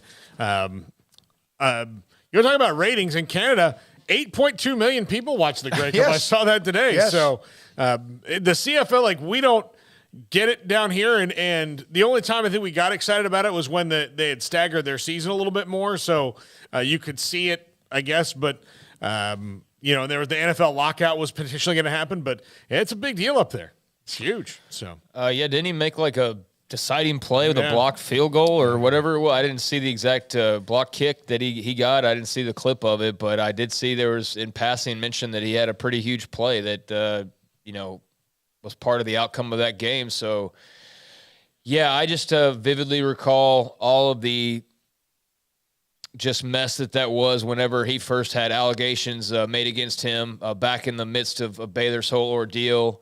It just didn't smell right at the time, and it just, then turned into something that really couldn't be controlled or tamed because he was so larger than life and popular, and Baylor was popular at that time, and so that made the story alone, huge as far as their sexual assault scandal goes. But then he gets these allegations put against him, and that just blew the top off of it because now it's like, oh, it's not even guys who are no longer there; it's a current player. It's not just a current player; it's Sean Oakman, and that thing was, I mean, for those of us here that know that was so foul, man. That was so foul. And, he then got drugged through the court process and basically had his entire name tarnished, and he was guilty before he was ever even had an opportunity to say a single word, and got raked over the coals and called everything under the sun, and was never given a single chance to say, like, no, I didn't do anything, and had to go through all that process and eventually got his name cleared, although you can't clear the internet ultimately. But I'm just really happy for Sean that, he went through the process. The process came to the result that it did, and it said that, hey, you are not guilty of these allegations, and he couldn't get his NFL dream back, which he certainly would have at least dipped his toes in those waters. Like, he would have been drafted coming out of Baylor. How high can be debated because magazines often tended to completely overrate him based solely on how he looked and those things. And I think once you got into combine time, like, his athleticism and his size would have definitely attracted some people. But I don't know that it would have had him as like a first-round pick when, once you go through the whole meat market of it all, because there were flaws in it. So I don't know how high he would have gone, but he would have gone without a doubt. And, what kind of career he had, I don't know. I'm just thankful for him that he can have an opportunity elsewhere. Even if it's not the one that he wanted originally, and it's not the money that he probably thought he was going to have either, but he's getting an opportunity. He's won a Grey Cup now. He's a star in the CFL, so good for him, man. Sean, I was really, of course, having to cover as much as I did with Sam Mukawachu and everything that was going on there, just keenly aware of what was going on. And I had that story before anybody did on Sean, and it was weird from the jump. I mean, it didn't jive with everything else that had happened and the stuff that we knew that had happened. Not the wild, ridiculous speculation that went on of terrible things, but it was peculiar, and I was kind of worried for Sean as it went on because he is a very different kind of dude. Like, he is. It was one of those things because about the American court system. If he got the wrong kind of jury, they were gonna not get Sean at all, and then that doesn't mean that he wasn't guilty. It just means he got the wrong jury. He had some struggles with an attorney. Like, all these different things happened to him. He was exonerated, and now he's flourishing in the CFL, and that's great for him. That's probably about that was probably about where he was going to wind up, right in the CFL. He would have gotten a shot, but I do think that there were some limitations he had. But again, he's a star in the CFL. You can it's a good living, if you're up there doing it all the time. It's not, being Myles Garrett, like that was the goal. But again, there's only a few of those guys. So I'm really happy for him that he got that win. We take a break, come back with Baylor's Director of Athletics, Max Rhoades, and his thoughts about the Thanksgiving break in a way. Obviously, Texas Friday and much more. The pavilion, which continues to just get, you can see the differences right across the Brazos River, right across kind of catty corner to McLean Stadium, and a few other questions I've had that I've been asked to ask him about just facilities and much more. This is 365 Sports.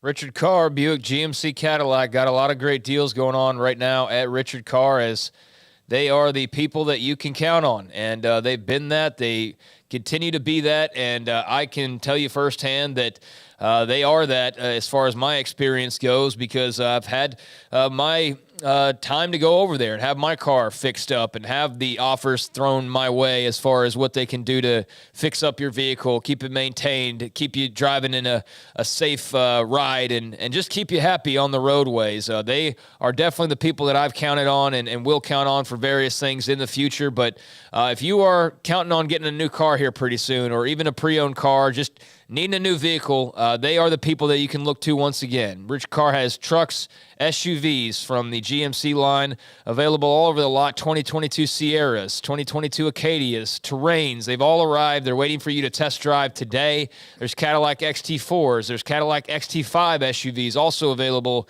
for test drives. But even with new models and pre-owned models, inventory is going fast. So get on over to the dealership while there is still time and plenty of options, and pick out your new car, truck, or SUV. Perhaps you're looking at the Sierra. Well, it's got best-in-class towing, strong steel bed, multi-pro tailgate, advanced collision avoidance, and a luxurious interior that includes massive touchscreens, 14 camera views, and premium comfort. Trucks are waiting for you to test drive now, so get to the dealership and drive your next truck today. But if what you're looking for is not on the lot, get on their inbound vehicle list, and you can basically cut in line for vehicles that are in production but not quite yet in stock. Or if you don't see what you're looking for, let them help you design the exact truck or SUV that you want, and they will have GMC prioritize it for you. So new trucks on the lot, dozens of quality pre-owned cars and trucks as well. And if what you want is not out there, they will work with you to try to make that happen as well with their great customer service. And if you want to drive your current car longer, head on over to their award-winning service and collision repair.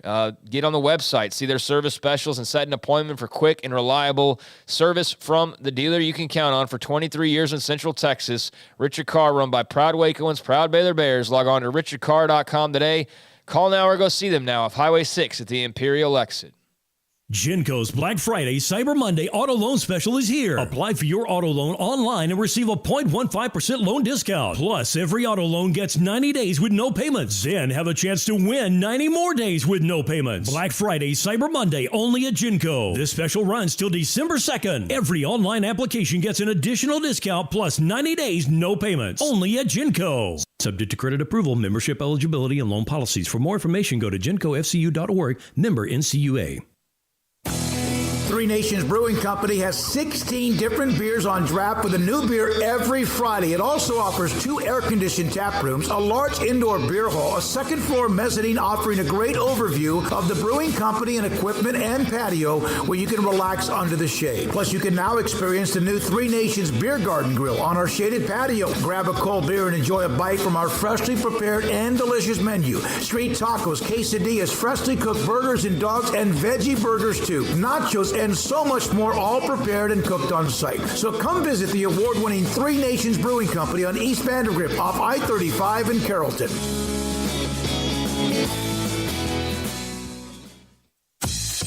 Baylor Scott & White Southwest Sports Medicine and Orthopedics, the team physicians for Baylor Athletics, diagnosing and treating all sports-related injuries, including concussions. These specialists also provide orthopedic services for athletes and non-athletes alike, whether it's knee or shoulder pain, hand or wrist injury, orthopedic spine care, and even an arthritis and total joint clinic. Trust the doctors Baylor Athletics trusts. Baylor Scott & White Southwest Sports Medicine and Orthopedics wants to get you back in the game.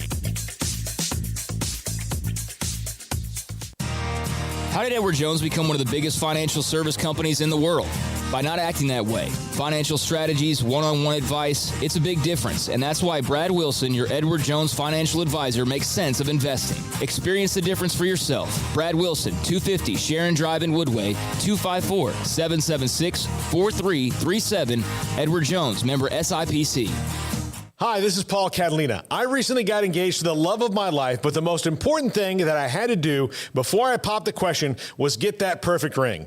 And I know nothing about rings. So I went to the wedding ring store, Boozer's Jewelers on Valley Mills Drive. I knew I needed a custom design, and that's exactly what they do. 9 out of 10 of their engagement rings are designed in-house. The entire process took less than a month, and they were great every step of the way. Great options on financing, excellent selection, and talented designers. My fiance and I get nonstop compliments on the ring. I only deserve credit for doing the smartest thing I could, walking into Boozer's and letting them work their magic. Your one-of-a-kind fiance deserves a one-of-a-kind ring, and that's what you get at Boozer's. Boozer's Jewelers, the wedding ring store on Valley Mills Drive. Did you know Waco Regional Tennis and Fitness on Lakeshore Drive in Waco is open to the public? Next time you're in town for a Baylor athletic event or you're in town for tourism, take advantage of their day passes for $10 a piece or the weekend for $30. Waco Regional Tennis and Fitness offers 40 group exercise classes, including indoor cycling and yoga, boot camp, and bar. New free weights, weight machines, TRX rowing machines, stationary bikes, new treadmills, new elliptical machines, and a spacious weight room floor. Personal training with Christy London, Randall Corley, and Alec Botch, where you will be encouraged to grow. Sauna, whirlpool, tanning bed, kids club, 16 tennis courts and 8 pickleball courts, and youth and adult tennis and pickleball lessons available. Waco's premier experience where you can help your mind, body, and soul. Visit wacotennis.com or visit them next to Hawaiian Falls on Lakeshore Drive in Waco.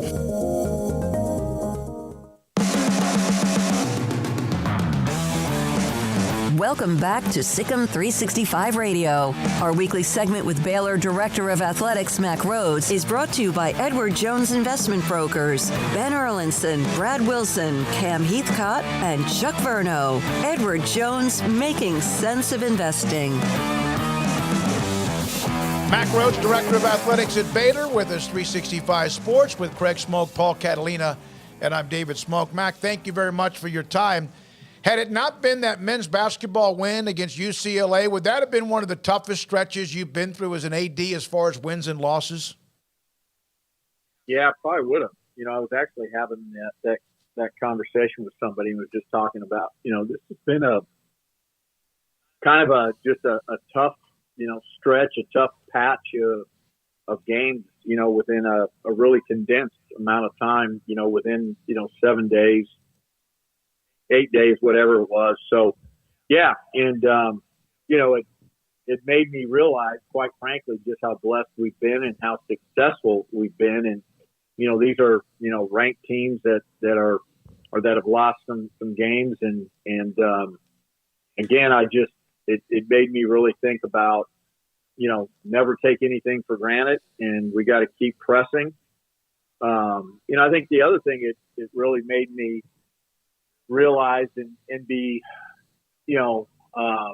cautious about is, and this isn't, for our fans, this is for me as an athletic director and as a leader of this department is,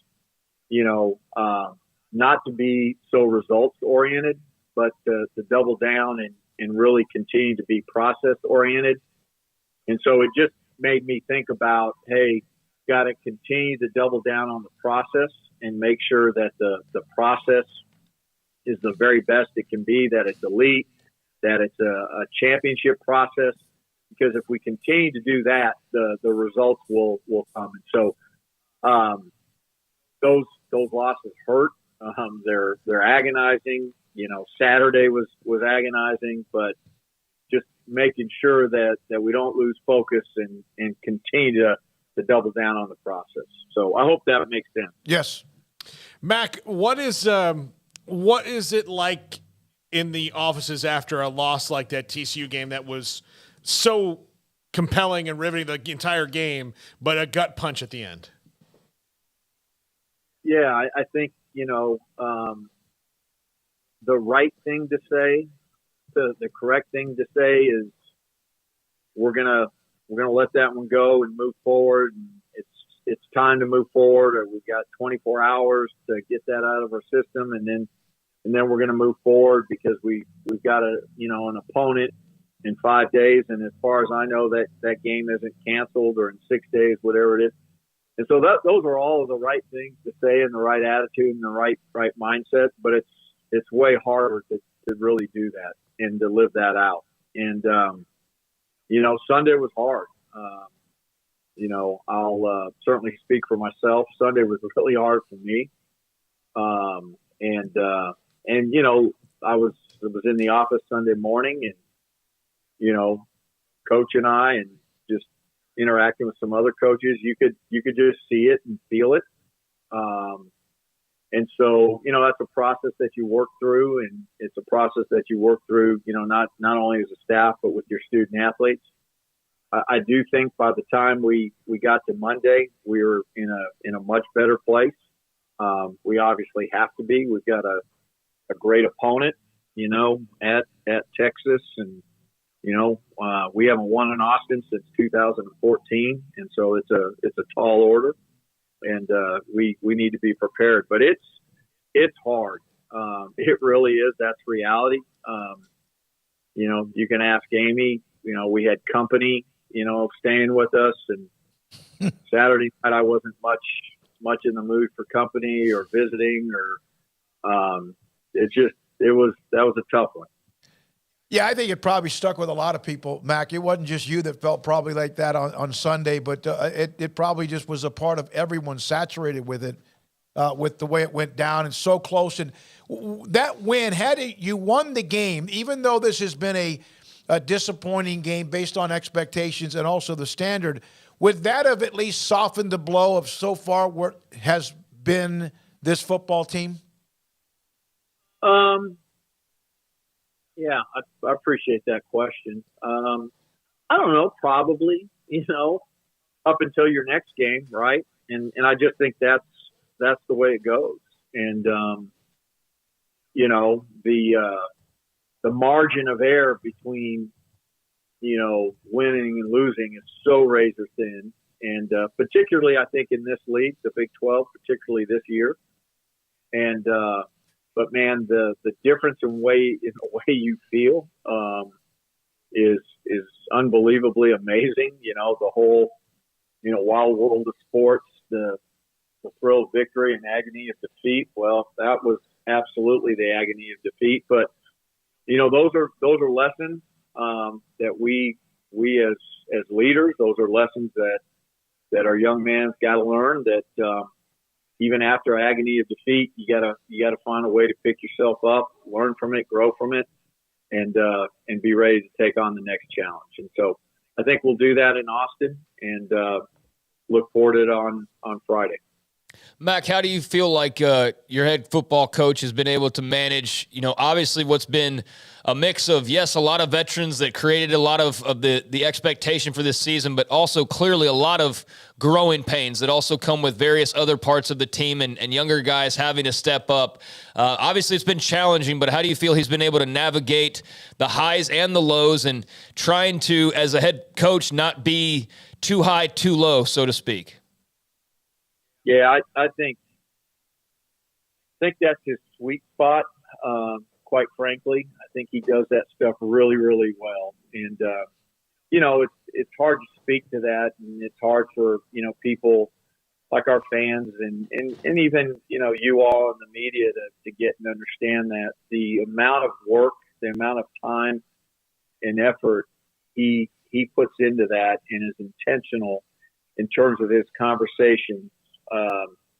Individual conversations with our student athletes, in terms of conversations he has with the team, with the staff. He works really, really hard at it and is tireless, quite frankly, when it comes to that stuff. And I think it makes a difference. I think it makes a huge difference. And again, he stays really, really steady, and I think he keeps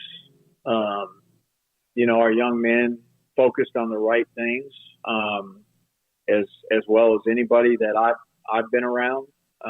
you mentioned this season's been challenging. The expectations at the beginning because of, as you mentioned, some of the returning, members of the team, the veterans, and it's been this tug and pull, as he mentioned in the press conference of, the younger kids and just the ebbs and flows of all of that. But I think he's done a really, really good job of it. And, again, I think, doubling down on the process. I think, we're in this process of building this program so that it can be nationally relevant every year, not every other year. Every other year is not the standard. Every year is the standard. And we're on that journey, and I feel good about it. And I think that, this year will help build for next year. And I think it's part of our journey onto making sure that this is a program that's nationally relevant every year. Max, some news dropped today in the college football world from EA Sports said that in 2024 they plan to reintroduce the college football video game, which now has come full circle after all the trials and rule changes and everything. And, they want to make sure they get as many schools as they can in the game and that the players are compensated in name, image, and likeness. What are your thoughts on this reintroducing into the world and for it to benefit everybody involved, especially the players, and for schools and that, make those things available so that the players know that the schools back them on that video game thing now? Yeah. So, we knew this was coming. We've been working, and when I say we,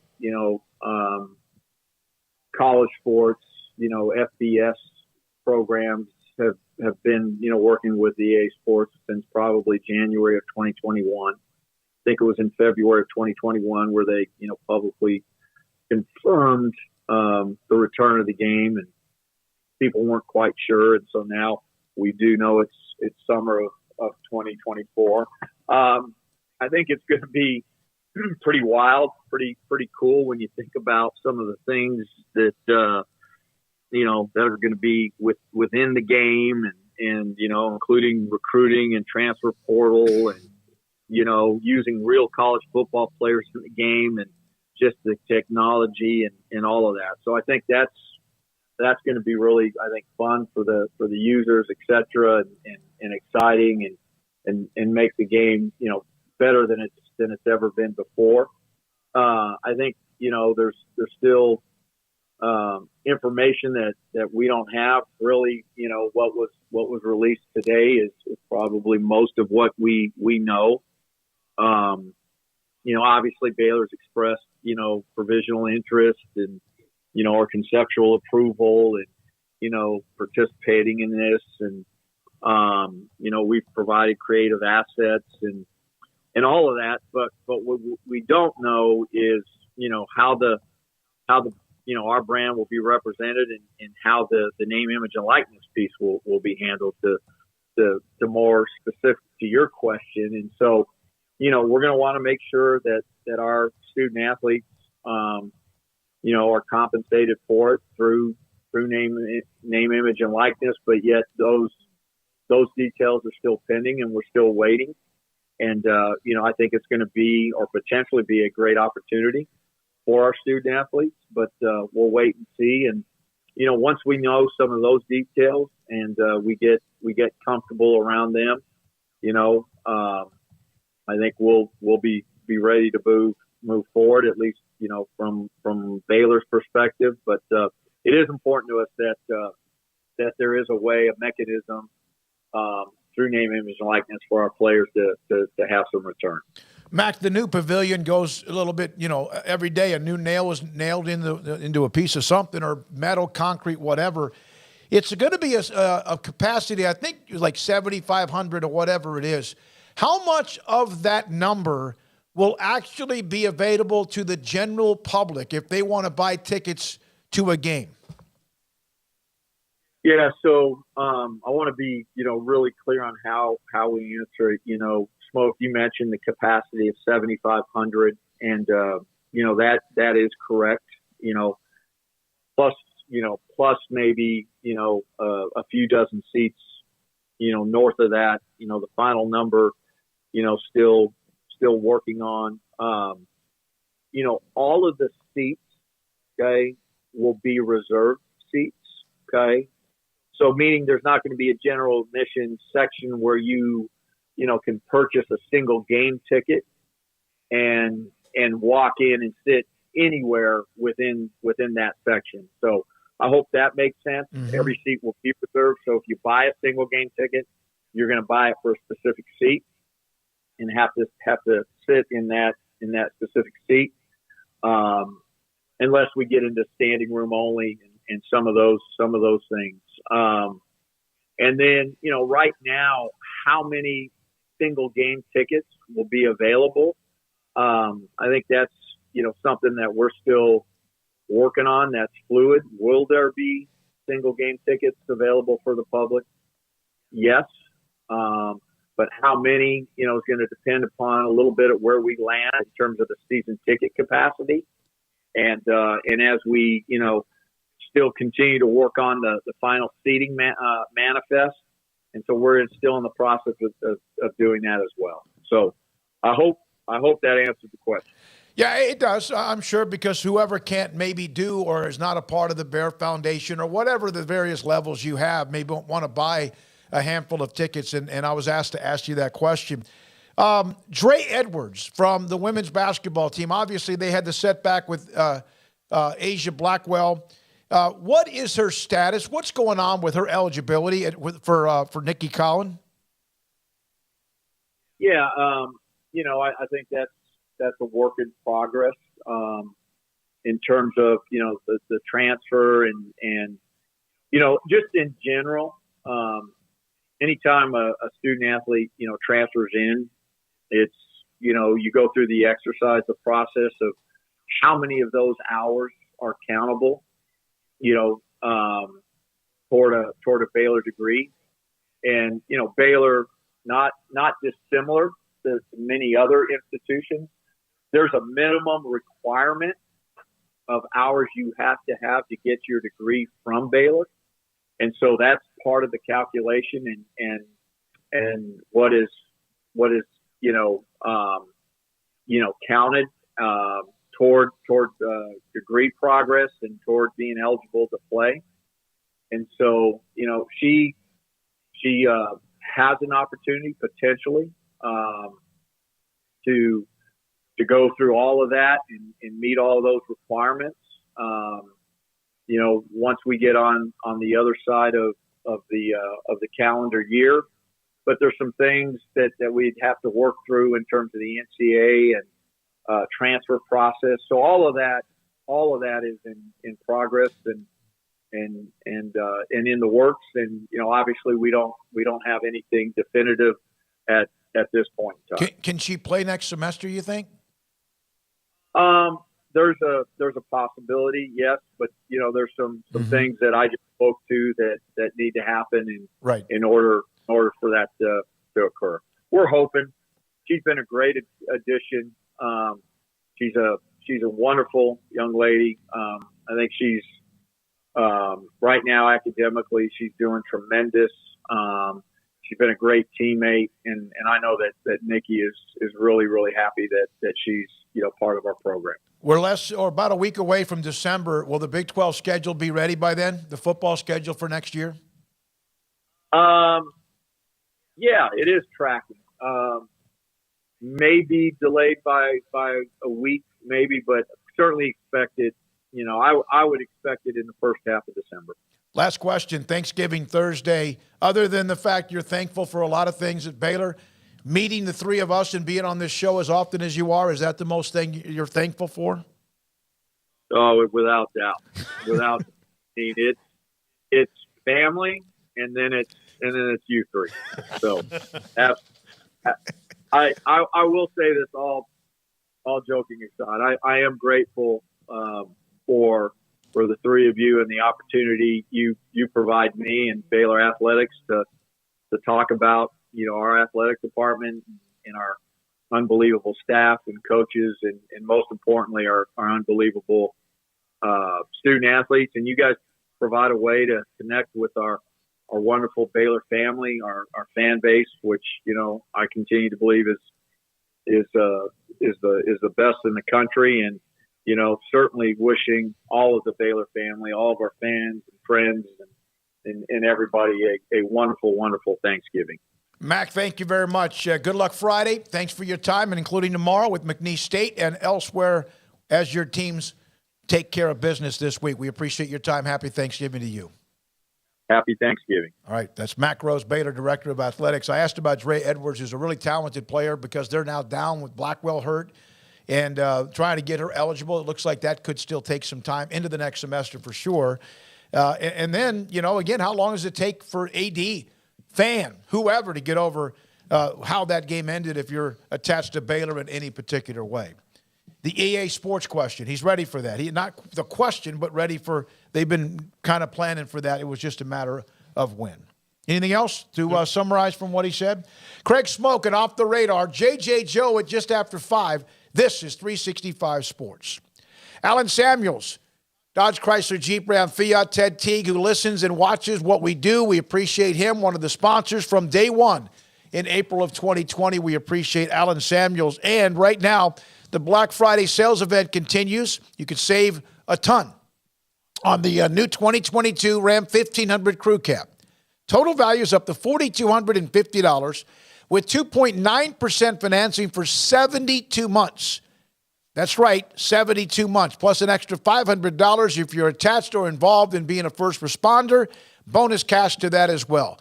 Again, 72 months, 2.9% financing, and up to values of $4,250. Their lot with SUVs, trucks, cars. They have pre-owned available as well. I bought a car there that was pre-owned.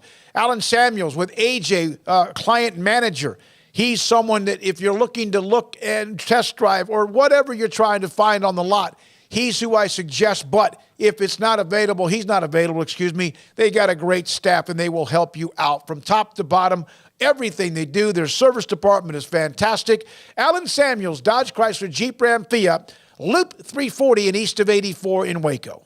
I'm going to tell you a tale of two companies founded 25 years ago. The first, Pickup Outfitters, started as a little shop on Lake Erie Drive by a local company selling the truck bumpers they were making in Waco. Then, 6 years ago, new ownership took up the cause of battling vehicle nudity, vowing to fight until there were no more naked trucks in Central Texas. And so far, they estimate they've outfitted more than 40,000 trucks at Pickup Outfitters. Now, the second company's story is not as impressive. They too started 25 years ago, but didn't have the vision of Pickup Outfitters, and to date, they have not outfitted one single naked truck in 25 years. So we'll celebrate the 25th anniversary of Pickup Outfitters with money-saving specials and valuable prizes. The second company will support them too by giving away 25 one-month subscriptions to their online service called Netflix. Save and win the Pickup Outfitters 25th anniversary celebration through Thanksgiving. Details online at createacommotion.com.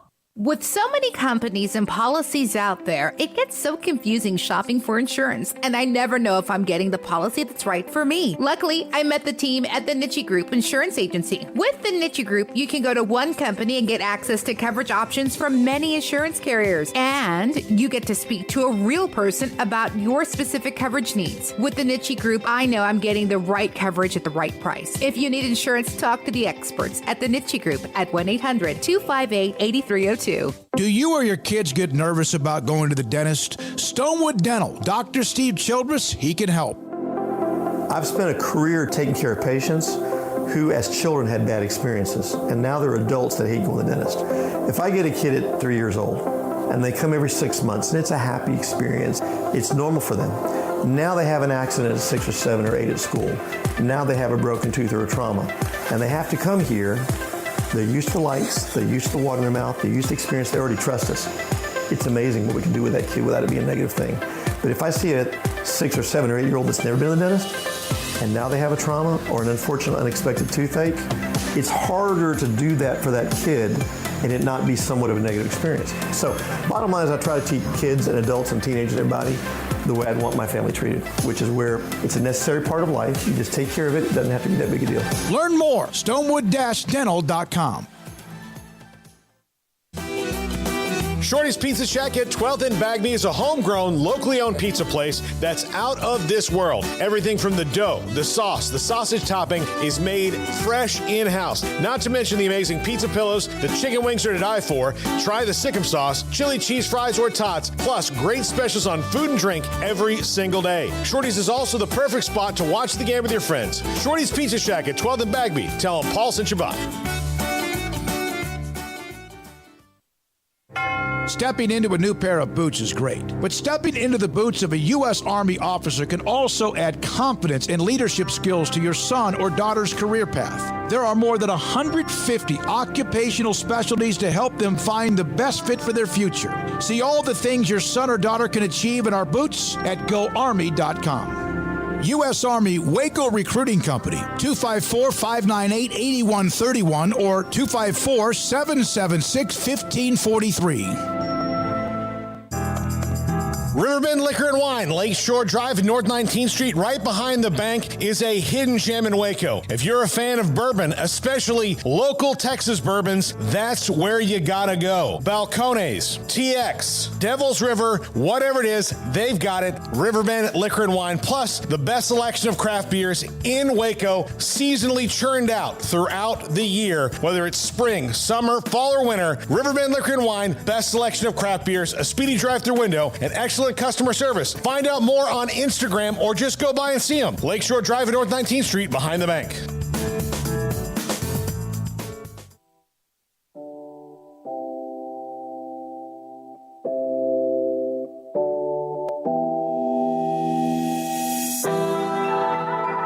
Welcome back to Sikkim 365 Radio. It's time for Craig Smoak's Off the Radar. Brought to you by Pickup Outfitters. Since 1997, we've been outfitting trucks, SUVs, and vans at 220 Lake Air Drive or createacommotion.com. All right, welcome into Off the Radar here on 365 Sports. Time to take a look at just a variety of different topics, a little bit of college football, a little bit of other stuff as well. Do this on Tuesdays and Thursdays at around 4:45 or so. And so I'll start with a note that kind of was mentioned in this past segment with Mac Rhoades. EA Sports college football video game series is returning. We knew that months and months ago. They made an announcement in terms of the game coming back, but not much else in the way of detail and release dates and all the stuff that comes with that. And I know that, was it Matt Brown, Extra Points, he covers a lot of the ground. He's been documenting like the school songs that have been, passed along now. And Mac mentioned there, like he's provided them with, Baylor has provided various materials like school songs and things like that to the EA developers. And they're going through that process right now and gathering all of that. But, for those hoping that they would get something like pretty soon, within the next year or so, you're going to be waiting not only the rest of this year, which is almost up, so that's okay, but all of 2023 as well, because it will not be coming out until the summer of 2024. So another over a year and a half to wait until EA Sports College Football does come back. Their vice president, general manager, said they will launch at that time because there's just an enormous undertaking of creating the game from scratch. They don't want to rush to market, and they want to make sure that this first edition back after several years away is that it meets the standard, like Mac Rhoades would talk about doing. They want this game to meet the standard, and the standard when it was taken offline was very, very high. I remember how much me and my buddies played that game. So going to take their time, but I'm okay with that. I know people would rather have it quicker, but I also know those same people would be the first in line to be and moan about every little aspect. Why don't they have the school song? Why don't they have the alternate uniform? Well, they're trying to ensure that they have all those things. And so summer of 2024 for you EA Sports college football fans. Yeah, and a lot of that stuff you're going to have to pay extra for in a loot box. So that's how they'll do it. That's how they do it a lot of stuff nowadays. Yeah, microtransactions. So yeah, you're going to have to, like, if you want the alternate uniform and when that pops up, you're going to have to pay $1.99 for it or whatever it is. But those are the things that work. I think it's cool what they're doing. They're going to do 3D models of most of the stadiums, so that gives them, that makes it feel more realistic. I'm sure there's VR aspects to it coming up, especially in 2024, as that continues to grow. It'll give you some time to save up for a PS5 or whatever to make them available. So they have one. Maybe by the time you have one, you can do it. I hope that they've said they're going to use the Madden engine on it. I really hope they build their own since they have this time, because apparently, and I've been out of the video game thing for a while, but the Madden engine is disliked widely by many users now. So hopefully they get it right. That was when that game came out. You could find me and my roommates in the house, and then you can come knock on the door to make sure we've got stuff. It's a good thing there wasn't DoorDash back then. Otherwise, I don't know if we would have left. It'll have been a bunch of cold pizzas on the front porch. Oh, those games got to be so intricate and so complex for me, for someone who started out with Pong. Okay, and Craig and I used to play some of those football games, and the only way I could beat him, and this is when you were pretty young too, was to slow the game down, because as soon as he got the ball, pop. So I had to play time. I had to play time of possession, and they got to the point where I just couldn't keep up. Yeah, so they are in the process of securing all of the different things that they need, like the stadiums, uniforms, school songs, getting signed off, on by all of the schools that are out there that they're wanting to include in the game. They secured the rights to various schools, uniforms, stadiums, and Traditions will have at least 120 schools in the game. They already have a host of FBS schools committed, according to one of the people in charge.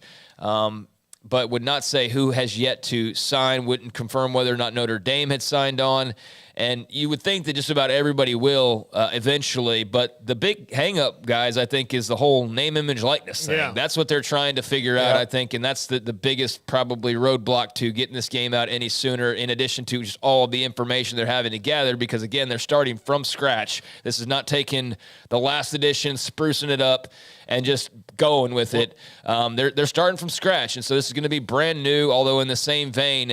And the name, image, likeness part, that is something that no one quite knows how exactly that's going to work just yet. Yeah, and this is where unions come in handy for these negotiations, because and I should mention that back in the day of the game, you didn't have names. Yeah. It was just player number 84 or whatever, and it's a wide receiver number 84, and you couldn't have the names on there. You could type them in manually, or people would mod them, and then you buy the memory card or whatever. I know people still do that for the old versions of the games to this day. They revamp them for like 2023, 2020 or 2022. But yeah, I just wanted to mention that you didn't have names in the games. Now you will. That'll be Marvin Harrison Jr. playing for Ohio State. Yeah. But when you're a players association, you can negotiate these fees out on the behalf of the members of your union. So the NFL, the NBA, the MLBPA, the NHLPA, the whatever the soccer players union is called, I'm not sure. For the FIFA game, all of that can get negotiated out with those unions, and the college athletes don't have such a thing. So you're having to get it negotiated out kind of in the abstract of, if, Paul Catalina, David Smoak, Craig Smoak, Garrett Ross, and Jacob Wilson are all in the game, we're all going to get X number of dollars. That's what it is, and that's where you get your NIL money, and then however anything off of that, promotionally that they can do, you can make some money off of it. But as far as your little digital dude being in the game, that's going to be a finite amount that's going to go to every single player. Yeah, nobody's getting rich off that unless they're like the cover boy. And, does anybody have an idea of who the last cover boy was on Reggie Bush? EA? RG3, right? Nope and nope. The quarterback from Michigan. Yep. Denard Robinson. Denard Robinson. Yep. Really? Denard Robinson Okay. was the last one. It was 14 was the last version of this game. So they're going to be coming up on the 10-year anniversary by the time they actually release this thing. And I don't know how well it will coincide exactly, but it'll pretty much be the 10-year anniversary of, what that would be, the 20-year, would that be the 20-year anniversary? It's 2000. No, okay, yeah, it would be the 10-year anniversary, sorry. It was 2014 with Denard Robinson, just to show you how long it's been. He's had like this long NFL, pro career, longer than the game's been gone. But, so that's all in the works. And it'll be very interesting to see how all of the NIL stuff, the mechanisms with that work, and what guys actually do end up getting, and Cover Boy gets more and all that kind of stuff. But I'm excited to see that, and now we know a little bit better of when that will be coming out. It's going to be a little while longer. Meanwhile, college football TV viewership from over the weekend. I always like to run these down. Ohio State and Maryland, the highest watched game, most watched game from this past weekend.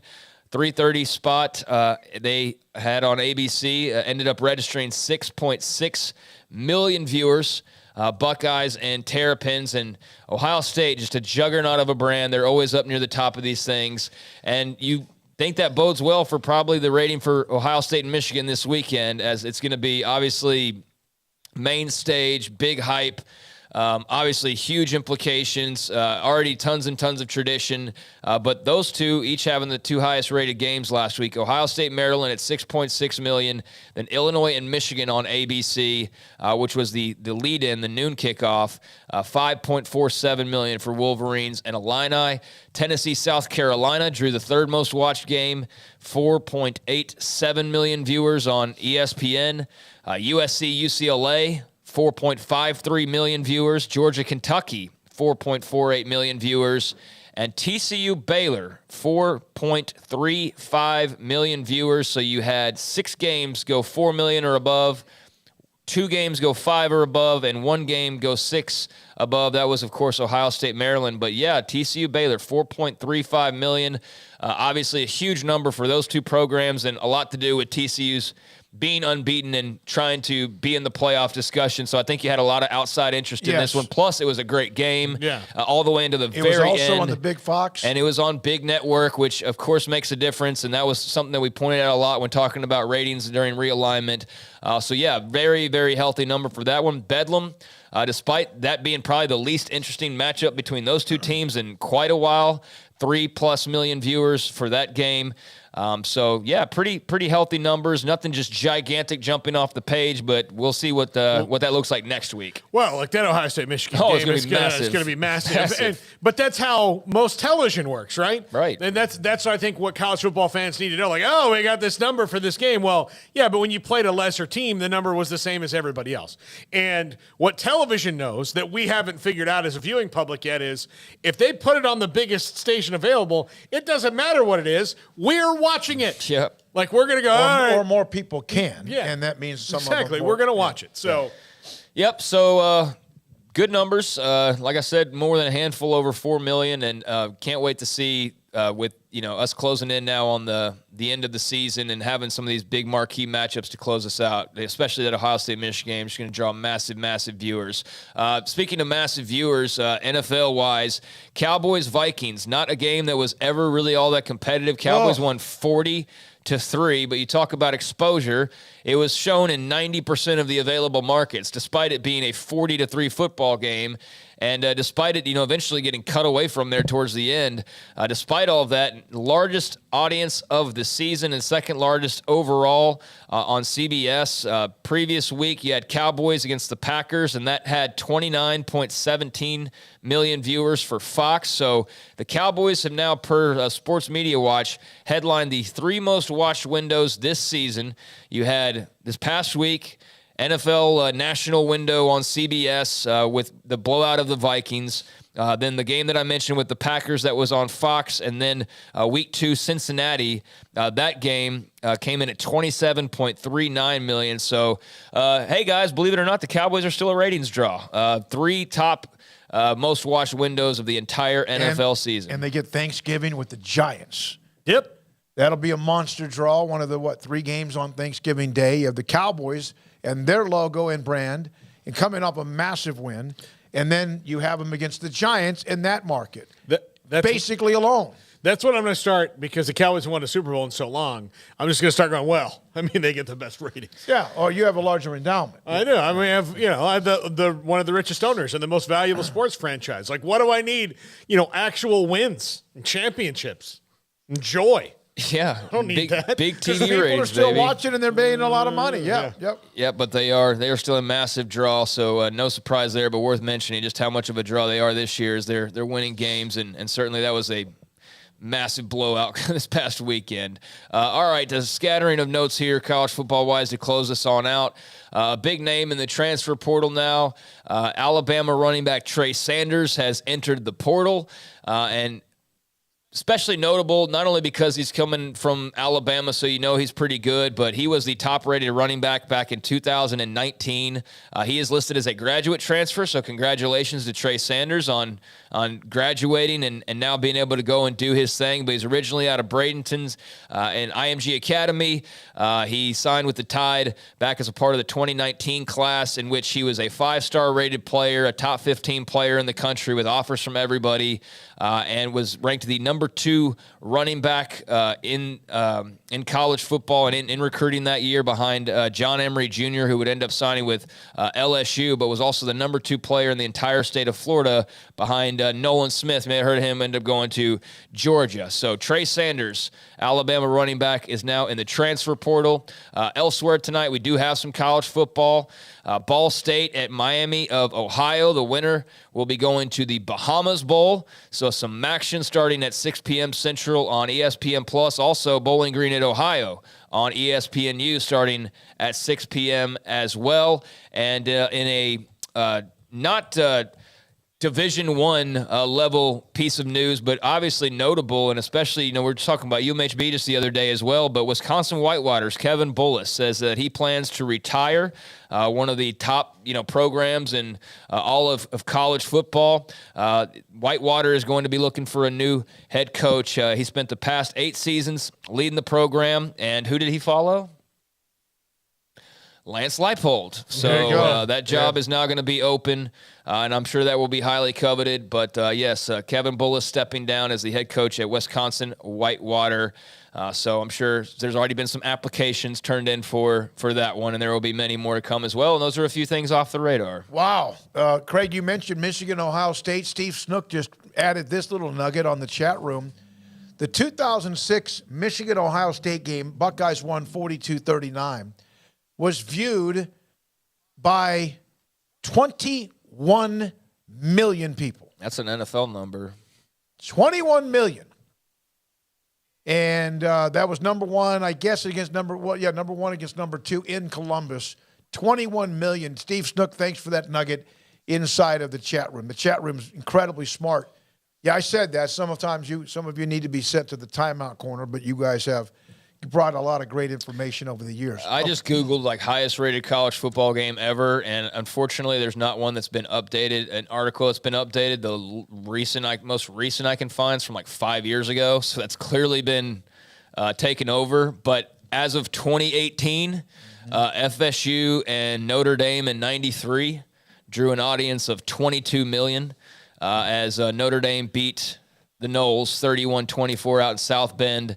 Charlie Ward had a touchdown pass, game time. Do you remember all this, Paul? It got batted away. They lost the national championship to Nebraska. To Notre Dame. Do you remember that? They did not lose the national championship. I do remember it. Here's what I remember so specifically about it. You were one of 22 million who remember. After the game, they get Bobby Bowden, who was the best post-game interview ever after any kind of thing. But the coach, what was going on out there? Well, they were just too darn physical over there, and for some reason, my guys aren't. And I remember just laughing. That's old school college football coach. Yeah. Old Southern draw. Yeah. I loved him. Pissed off and tired of it. Yeah. So that was obviously an outdated number. I don't know what. Maybe some of the others have been eclipsed. Excuse me. Well, but you have the two. Yeah, number 2 is Michigan and Ohio State. But that was 06, and this is an old article, like I said. So yeah, the last count that was 22 million. But again, very interested to see the Ohio State-Michigan number this week. Okay. Bobby also once famously said that told the reporter at halftime, hey, your quarterback left the game. I think it was Drew Weatherford. He kind of left the game. He's going to come back. Well, I can't keep nothing on his stomach. He's been in the bathroom for quite a while. So, dadgum, we got to go with the other guy. And you're like, well, you could have just said he's sick, Bobby. TMI, yeah. Dadgum.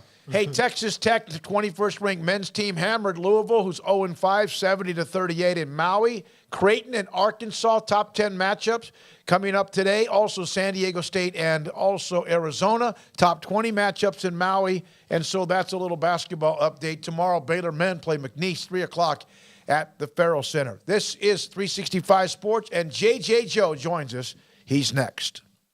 The city of Woodway, they're working on a lot of the great amenities that you have around that city. Go to discoverwoodway.com for a lot of the venues that are being rehabilitated, constructed, and changed. It's beautiful what they're doing. Well, one thing that I was asked to bring up was the fact that they do have a ton of hotels.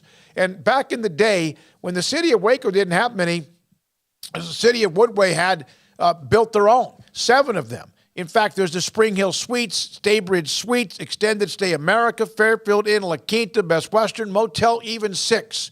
And I say that because sometimes if you call and you want to get a hotel for a Baylor event and or for something with Magnolia or tour of Waco, balconies, or just to visit, especially in the holidays, they have plenty of places for you to stay throughout the city of Waco. For more information, if you're coming to do something that's, of course, a part of an event inside the city of Woodway, they have those hotels available, and you can find them at discoverwoodway.com. The wait is over. Richard Carr GMC has the trucks. 2022 GMC Sierras have hit the lot, and they're waiting for you. Sierra trucks offer best-in-class towing, strong steel beds, multi-pro tailgates, and advanced features that make driving a Sierra second to none. Trucks are waiting for you to test drive now. So call now, log in now, or get here now and drive your next truck today at Richard Carr. Richard Carr, they have the truck for you. TFNB Your Bank for Life is the official local bank of Baylor Athletics. Find out why more Central Texas are making TFNB their bank for life. Sign up for our Edge checking and savings accounts to earn interest or cash back. With 5 convenient locations and an award-winning mobile app, banking has never been easier. TFNB Your Bank for Life. Member FDIC. There are 26 letters in the alphabet, over 600,000 words in the dictionary, and just 3 of them said together can change everything. Let's order pizza. Those 3 words lead to dough made from scratch and 3 fresh signature cheeses that blanket golden crust in a heavenly melt on Marco's Pizza that'll blow your mind. So visit marcos.com to order and stop by Marco's Pizza in Belmead, China Spring, Woodway, and in Robinson. Marco's. Pizza lovers get it. Did you know that 1 out of every 4 men have symptomatic low levels of testosterone and don't even know it? And if you think you're too young to worry about it, guess again. Low T levels can make you feel tired and grumpy, cause weight gain, and wreak havoc on your sexual desire and performance. Petty Clinic Low T can set up same-day blood screening and results, so if you're tired of being tired, I challenge you to man up and Google search Low T Waco or go online pettycliniclowt.com. It's a private clinic with an atmosphere catering to men. Affordable, only $150 a month, includes lab work, office consultation, testosterone injections, follow-up visits compared to $395 a month in Dallas or Austin, and you don't have to fight the traffic. Petty Clinic Low T as board-certified physician consultations will provide the best form of brand-strength testosterone available. Contact Petty Clinic Low T today. Just off Highway 84 and Old Hewitt Drive in Woodway, Petty Clinic Low T, helping men become the high-performance men they deserve to be. PettyClinicLowT.com or Google search Low T Waco. One size fits all. That may be all right for an adjustable belt or cheap sunglasses, but when it comes to your financial needs, no one wants a one-size-fits-all strategy. Cam Heathcott, your Edward Jones financial advisor, knows that his most important goals are yours. That's why we take the time to understand your needs, knowing you. That's how Edward Jones makes sense of investing. Cam Heathcott in Conroe at 936-756-7717. Edward Jones, member SIPC.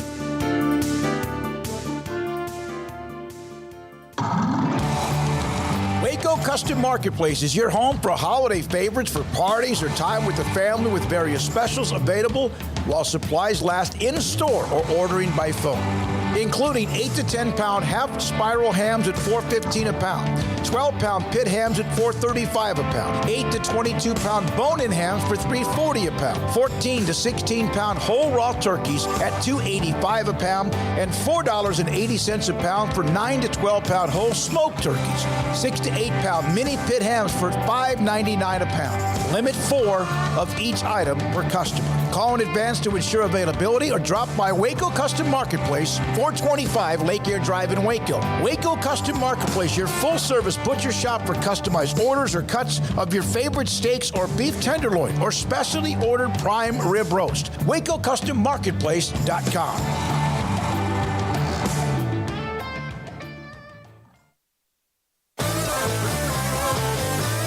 Welcome back to Sikkim 365 Radio. They might go for it, and they do. 4th down and 5. Chapin and Baylor. His throw for Baldwin. Has a first down across the 40 and then some. Oh, the speed! 70 yards! Sparks off his shoes for Monterey Baldwin. The 5 o'clock hour is sponsored by Edward Jones Investments with financial advisor Ben Erlinson, who'll navigate you through today's financial climate. Edward Jones, making sense of investing. 2nd down and 15. Joe Bonner. He's loose. He's got his 2nd touchdown. No flags. 69 yards on that score. Tony Bowie missed the tackle. And somewhat shockingly, this game is tied. Now here's David Smoak, Paul Catalina, and Craig Smoak. If you are not a part of the premium section of Sikkim365.com, you miss on a lot of different people who analyze, write about before a game, after a game, and all the things in between. And JJ Joe, in fact, has one that's in the premium section on the TCU in review, and he joins us on 365 Sports. And a lot of it is about Baylor quarterback Blake Chapin. And I know there were some moments during the game, and a lot of people were putting heat on his performance, and in some cases, deservedly so, with some decisions. But, JJ, you played that position. Where is Blake, in your opinion, based on his what would really be the start of his 2nd year as a starting quarterback in college football? Well, thanks for having me again, man. I enjoy these segments. Hate that we're slowly coming to an end here, but I just think he's in the normal development cycle for a Division I FBS quarterback. Blake has been on campus there 3 years, and this is really his first season starting. He started 2-3 games last year. He played about 5 or 6 before this year. So I just think that sometimes because we were coming off such a successful year, there were high expectations for this team, and it just misfired. And a lot of that is going to fall at the feet of the quarterback, rightfully so, because, the quarterback gets a lot of the praise, and you're going to get an inordinate amount of blame. Now, typically as quarterbacks, we deserve some, but we're going to get an inordinate share of that because of the visibility of the position. But I think Blake Smoak is right where he needs to be. He is learning and has learned, I think, this year that, the responsibility of being the man is a little different than the desire to be the man. It's a lot comes along with it, a lot of responsibility, and it always takes continual improvement. JJ, where do you think the step needs to come for Baylor to go from, look, they grew up a lot into the week between Kansas State and TCU and rallied to play a much better game. But where they get the idea of the one moment that matters, you have to make that play, because it seems like collectively they haven't all gotten there yet. Like Jaron McVay last year? Yeah, exactly. Like Jaron McVay. Yeah. Yeah, that was a fantastic play by Jaron McVay. We've seen that 1,000 times. Well, it's something that's developed over time, and what I would have loved to have seen this year is, of course, them build.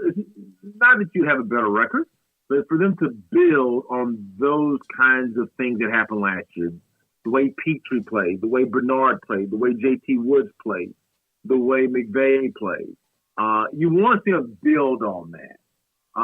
And this year we took a step back, unfortunately. And, if you think about it, all those close games last year, for the most part, save for the TCU game, we won. We won most of those close games. And this year we've lost our share of them. But we could have easily been a four-loss team last year if we think about it. But this year, those games where we had the experience, we had that one or two players to make that tackle or make the catch in Tyquan Thornton or Aaron Estrada's case, or make the run in Abram Smith's case or Treston Edmer's case. We replaced all of those players, many of whom are in an NFL camp or on a practice squad roster, with young players.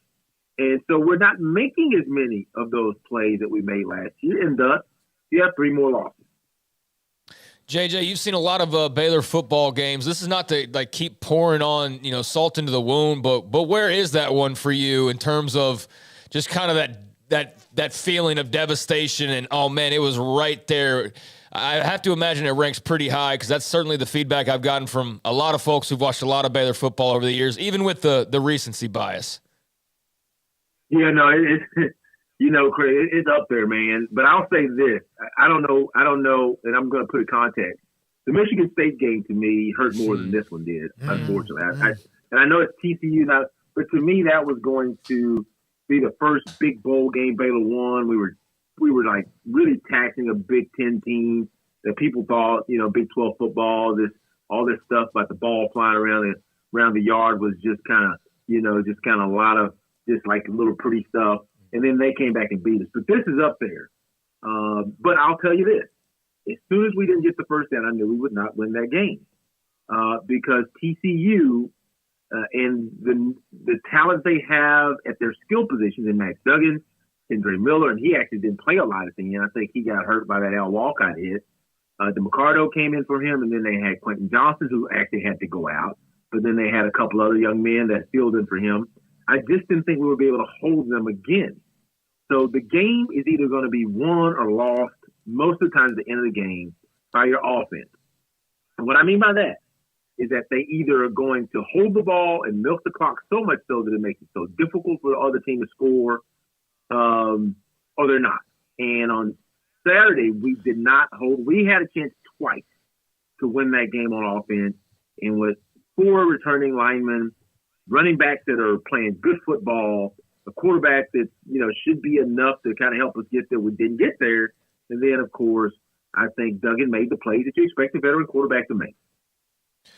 JJ, the slide on the second to the last, and I know you discussed this in the premium section, but I was going to ask you this. When they had the ball, when they were up at the time, I don't know if it was 9 or 8, whatever it was, 10, but there was a 3rd down and 2. And, Blake has been programmed to basically slide, protect himself. In that particular moment, we would have seen Charlie Brewer, no matter sometimes if he did it too much, run through 2 guys that were a lot bigger than him and maybe make the first down. You think at some point Blake will be able to pick and choose those moments again? Oh, yeah, I wrote that. I appreciate you bringing that up, Dave. I think early on, and I understand why we did it. I mean, you had Blake, and then you had Kyron Drones, and of course we had to transfer in. But behind Blake, we didn't have anything that we knew about. Now, Kyron has shown us he developed, and he probably could go in and handle, a game if he needed to. But I think we programmed Blake early that you have to protect yourself. Mm-hmm. I don't know what meeting it was in. I'm not saying I'm privy to the information, but you could tell the way he played because I remember him coming in as a freshman. That dude a couple times ran. I was like, get down. I was like, he got hit in the Texas Tech game last year, and it looked like he ran into a brick wall. And I was like, that dude's going to kill himself. So we went from that young man to what we saw this year where that guy was sliding. He was like giving up 5-yard sliding, right? Mm-hmm. Someone talked to him.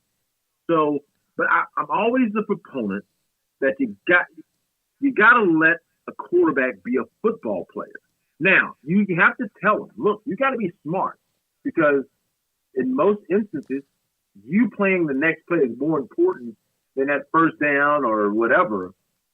But if you tell him to be a football player, most football players know 3rd down, I may have to go to the hospital after this, but I'm going to try to get it. And on that play, that was probably the most disappointing I've been in Blake, that at 3rd and 4, we had the ball, I think what it was, and we could have took a little bit more time off the clock. It's like 6:40, 6:50 left. We're sitting at 3rd and 4, and he probably wasn't going to make it. But I thought if Blake would have run and really said, look, I got to go get something, we probably would have been in a 4th and 1 versus a 4th and 3. And then at that point, coach has to make a decision. Hey, up 8, do I go ahead and try to get this 4th and 1 or 4th and 6 inches, or do I punt it? Yep. I just thought that was one of those moments. And like you said, he might have been knocked out or might have been a yard short. He also might have made it, and then you milk another couple of minutes off the clock, and who knows. And I'm not questioning that because we're not there. You've been there. That's why I asked somebody like yourself, when the game's going as fast as it is as a player on the field. JJ, they go to Austin this week, a place they haven't won in 8 years. And this is a Texas team that they're getting a big number in 8.5, but this is a very evenly matched game, if you ask me. No, it is. I think the big difference is Texas is at home, number one. But the second thing is Texas feels a little bit better about themselves today. They lost a tough one to TCU themselves at home. But then they went to Kansas and kind of what I would call got a little get right? You beat Kansas pretty good. John Robinson had a fantastic day. I think he ran for 1,000 yards, didn't he? Still running, isn't he? I think so. And that really helped them kind of feel better about themselves. So I think really, having been through it, I just know that these guys, I'm hoping they've turned the page. But there's some losses that just stick with you for a little bit longer than you want it to. And I just have a feel. I said it after the game. I think this loss stays with them until about Wednesday. So if that's the case, if this loss stays with them till tomorrow, which I would not fault them, it would stay with me, then that would tell me we may get started a little slow. And if we get started slow against UT, they will beat us by 2 touchdowns because they start fast and they are front runners, and we can't afford to let this team get ahead of us. So I'm hoping that these guys have flushed it, but that was a tough one, man. And I can't say I'll fault them, but I'm expecting them to fight, but I'm just hoping they're not fighting from behind, and I just got a feeling that might be the case. JJ, I asked Ricky about this as well. Just wanted to highlight one player in particular. What did you think of Kelsey Johnson, his couple of scores, and what do you think how bright do you think the future is for that young man? Well, I'm gonna tell you this. Ben Sims, I think the all-season teams have really keyed on Ben Sims, and he hadn't really been able to get loose like I thought he would be able to. But coming to the season, we talked about a player that I thought would jump off that we're not talking about. I say Drake Dabney. And really not knowing Kelsey Johnson, I say Drake Dabney. And the reason I bring up Drake Dabney is I'm saying I believe that if Drake Dabney is able to recover and get healthy, and Kelsey Johnson stays healthy and he's coming, if we bring back both those tight ends healthy and ready to go into next season, I don't think we would have dropped off at tight end at all, even with the loss of the fantastic Ben Sims. Because those guys, I love Kelsey. He's a great blocker. He's shown that he has hands, and he blocks really well to be a freshman. I'm surprised at how well he blocks, but I'm really excited to see him and Drake Dabney playing together next year. Although it did take him a little while to get around that corner, didn't it? Hey, now, Craig, I will say this. Now, I'll tell this to you. I said, now, let's be honest. We did not recruit Kelsey Johnson to run around the end. We just didn't recruit him for that stuff. Yeah, I used this word when on Twitter. He lumbered. He was lumbering. Oh my God! But he made it, and he probably after that he was done. He had nothing left. I'll just say this: he's lucky he's tall. Yeah, because if he didn't have long strides, I don't know if that happens for him. JJ, on Dave Aranda, I was going to ask Mac Rhoades this. He was on with us earlier on Tuesdays as well, but the jump we saw from Dave Aranda, the 2020, which was a unique year with COVID. And then the jump he made as a coach from 20 to 21, can he make something similar of a jump in a way, him learning on the fly himself as a young head coach from 22 to 23? I think so. Now, it'll be a challenge there, though, Dave, because, he's losing all of his offensive linemen. Mm-hmm. He's losing a good number of his defensive linemen. And, with the transfer pool and all the people, guys, you just never know what's going to happen about your roster until you kind of get beyond spring. I think he can. I think he needs to bring in a little help. Now, I don't know everybody who, has redshirted. I haven't been able to see everybody and study them. I know we have talent. But I don't think this team was that far off, guys. Think about it. We have 5 losses in a season. But, man, we have 3 of them that just you look at them and like, goodness gracious, we didn't get any of them, right? So the West Virginia loss, the BYU loss, and now this one. So Can we? Yes. But, man, we're going to have some huge holes to fill, and that's going to be the challenge up front. And, shoot, I was kind of upset to see the Squirrel is leaving. I said, well, Squirrel is a senior. He just hadn't been able to play much. Right. I think, man, we could use Squirrel back as well. So, of the teams playing Friday in Austin, they have Baylor's lost 5, Texas has lost 4. Did you know 7 of the 9 losses are a touchdown or less, with Baylor's 3 and then Tech, Oklahoma State, TCU, and Alabama? So these are 2 teams who are trying to get to 8-4 or 7-5, and 7 of their 9 losses are by, I think, 7 points or less. Part of the flip of I can believe that. like you mentioned. Yeah. Yeah, no, I've seen Texas play a few times. I saw the Alabama game, then I saw the Tech game, so I've seen a few of theirs. So yeah, and Baylor's the same way. I've been witness to front row seats to all the Baylor ones. So I mean, these teams, both these teams are not far off. They just something's missing, right? And a lot of times, what's missing, and we saw it at Kansas State. Kansas State has 3 losses now, I think, is what they have. I mean, overall, in conference. They have, they just got some guys that just, the Deuce Vaughns, I forget the defensive end they have there. They just got some guys, some guys who have experience, who've been through it, who just seem that let me put it this way. On a football team, you kind of got to have a few of those guys that you feel like they probably would hurt themselves to make a play. Yep. I felt like that about Jalen Petrie. I felt that Jalen Petrie would probably go to the hospital, on purpose if he could make a play. And you can't have too many guys like that, but Petrie at 190, whatever he was, would run through guys that were 70 pounds his senior, for lack of a better term. Bernard would do that. And I think this team, to me, missed a little bit of that. That those guys who just they sometimes when the game gets going, they forsake any regard for life, limb, and protection to just make something happen. And it's hard to replace those guys, man. I thought a play last year against Texas. Jalen Petrie came on one of those edge blitzes, and he ran into an offensive lineman that probably weighed 300 pounds and was 7 inches taller than him. And I thought he was almost like a fly on a windshield, but he created disruption because he opened it up for something else, and they got a sack, I think, last year. And that's what you're talking about. And you're right. He would play and run through whatever he had to make a play. JJ, great to have you. Good luck Friday. Happy Thanksgiving, sir, and we appreciate all your time.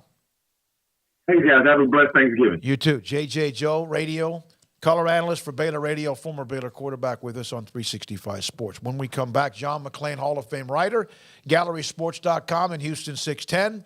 We're on tonight, 10:30, Sports 10 out on the CW channel. Friday morning, we'll be here with our pregame of Baylor and Texas, 9 o'clock, and that will be on KWTX, and so we'll have that for you still the rest of the week. And this is 365 Sports. The number one cigar in the world, according to Cigar Aficionado in 2021, is the Padron 1964, the Anniversary Series.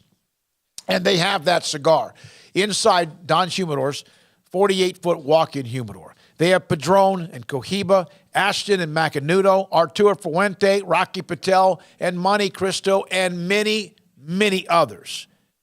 Don's Humidor has several copies for the holidays and cooler weather, which we have right now, and the holidays with Thanksgiving and then Christmas and New Year's. Make a cup of the best coffee or the best coffee you like. They have fresh coffee beans. You can have them, grind them in front of you, or you can take them home and do it yourself. Also, Ashley, Cheyenne, and Carol, very knowledgeable about all the products they have, including the cigars, including the pipe tobacco, and also coffee, but also CBD. And what they have with CBD that's, again, look at what they have. They have a product called VitaDream. It's a gummy where you can take a VitaDream, let's say 30 minutes or an hour, or whenever you decide what is comfortable for you. When you want to go to sleep at, let's say, 10:30, have a gummy at about 9:30 or 10, and next thing you know, it's time to go to bed, and you don't feel like, oh, my God, I'm tossing and turning. That doesn't mean there's not going to be some nights where it's a little bit like that because of things that are on your mind. But Cheyenne, Ashley, and Carol do a great job. 48-foot walk-in humidor, a great place for Christmas gifts as well. And 48-foot walk-in humidor on Valley Mills Drive in the Town West Shopping Center. Hi, I'm Mark Stewart with Bird Colgan Ford. It's that time of year. It's football season, and BK Ford is a proud supporter of the best high school football teams in Texas, right here in Central Texas. BK Ford is proud to sell the #1 truck in Texas, the F-Series truck, led by our leading rusher, the F-150, 45 years in a row. Lock in your best price and rate today by custom ordering your new F-150 at BK Ford. Simple, easy, trusted. Experience better at Bird Colgan Ford.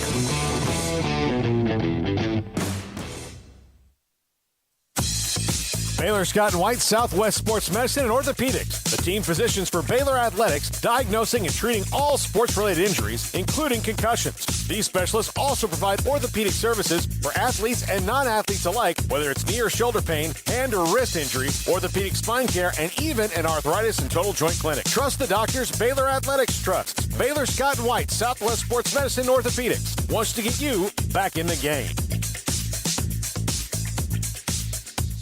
With so many companies and policies out there, it gets so confusing shopping for insurance, and I never know if I'm getting the policy that's right for me. Luckily, I met the team at the Nitchie Group Insurance Agency. With the Nitchie Group, you can go to one company and get access to coverage options from many insurance carriers, and you get to speak to a real person about your specific coverage needs. With the Nitchie Group, I know I'm getting the right coverage at the right price. If you need insurance, talk to the experts at the Nitchie Group at 1-800-258-8302. In the market for a quality metal building? Since 1943, Pioneer Steel and Pipe has helped Central Texas residential and commercial customers with metal building design, panel options, building components, and trim options. Pioneer Steel and Pipe's residential line is energy efficient, offers low maintenance, reduces insurance payments, is impact resistant, and carries up to a 45-year limited warranty. In addition, they can also help you find a metal building contractor for your project. Pioneer Steel and Pipe with locations in Waco and Bryan and at pioneersboys.com. One size fits all. That may be all right for an adjustable belt or cheap sunglasses, but when it comes to your financial needs, no one wants a one-size-fits-all strategy. Ben Erlinson, your Edward Jones financial advisor, knows that his most important goals are yours. That's why he takes the time to understand your needs, knowing you. That's how Edward Jones makes sense of investing. Ben Erlinson, 100 North 6th Street in Waco, 254-759-8533. Edward Jones, member SIPC. Howdy, Chet Garner here, professional guide, searching for bears in the wild. But not just any bears, oh no, a particular kind. With hundreds of thousands roaming freely in the wild, yet still hard to spot unless you know the signs. There they are, Baylor bears. If you're a bear enthusiast or even a bear yourself, join me and let's find some bears in the wild. Join the expedition at baylor.edu/alumni. Genco's Black Friday Cyber Monday Auto Loan Special is here. Apply for your auto loan online and receive a 0.15% loan discount. Plus, every auto loan gets 90 days with no payments. Then have a chance to win 90 more days with no payments. Black Friday Cyber Monday only at Genco. This special runs till December 2nd. Every online application gets an additional discount plus 90 days no payments. Only at Genco. Subject to credit approval, membership eligibility, and loan policies. For more information, go to gencofcu.org, member NCUA. Stepping into the boots of a U.S. Army officer can add confidence and leadership skills to your son or daughter's career path. See all the things they can achieve in our boots at GoArmy.com. U.S. Army Waco Recruiting Company, 254-598-8131 or 254-776-1543. Welcome back to Sikkim 365 Radio. It's time for our weekly segment with NFL Hall of Fame columnist John McLean. Brought to you by Pioneer Steel and Pipe, where customer service is their main focus, and best in metal, steel, and pipe for large or small projects, with 2 locations in Waco and Bryan. Family owned and operated since 1943. Read John's work at GallerySports.com and SportsRadio610.com. John McLean, Hall of Fame columnist, you just heard exactly what he does. GallerySports.com, SportsRadio610.com joins us here on 365 Sports. John, the Cowboys beat the Vikings, and I don't know if the Vikings could ever get over getting beat as badly as they were at home. But this is kind of when the Cowboys tantalize people, isn't it? Every Cowboy fan I know has either texted, emailed, called. They think Cowboys going to go to the Super Bowl now. I said, well, what? 2 weeks ago you were complaining like crazy. Yeah, but they've turned the corner now. And maybe they have. They should beat the Giants. The Giants are about to show us who they really are. I think the Cowboys will win this game. And considering how balanced the NFC is, there's not a great team. There's the closest we have in the NFL to a great team is Kansas City. But the NFC is wide open. Why not Dallas? Philadelphia stumbled a little bit. Eagles were fortunate to win. And the Cowboys, considering what they have on defense and offense, as long as, Mike McCarthy doesn't have some dream that all of a sudden Zeke Elliott's a better runner than Tony Pollard, they're capable of beating anybody. Dak Prescott, if he could possibly string together some consistently productive performances like Sunday, Cowboys could go to the Super Bowl. Do you think that the Odell Beckham signing will come imminently after this Thanksgiving game? I want to know where he is physically. He hadn't played now in a year. People are acting like he's a savior. He did well when he was with the Rams last year, but he's not the reason they won the Super Bowl. And the Cowboys can use him, but I certainly don't think he's going to be worth the money he's commanding. If he's smart, he'll go to Dallas where he can play half the remaining games indoors and not go to Green Bay or Buffalo or one of those other teams. I think at this point he's got to think beyond this season, and I can't imagine a better spot for him than with the Cowboys, especially since everybody there wants him, and he knows with the talent they have on both sides of the ball, this team's got a chance to go to the Super Bowl for the next several years. What questions do you have, if any, about this Dallas team, John? They're capable of stinking it up at any given time, as most teams in the NFL are. Like the Vikings, we already anoint them as the best team in the NFC, and then they spit the bed against the Cowboys, and the Cowboys rebound. It's consistency.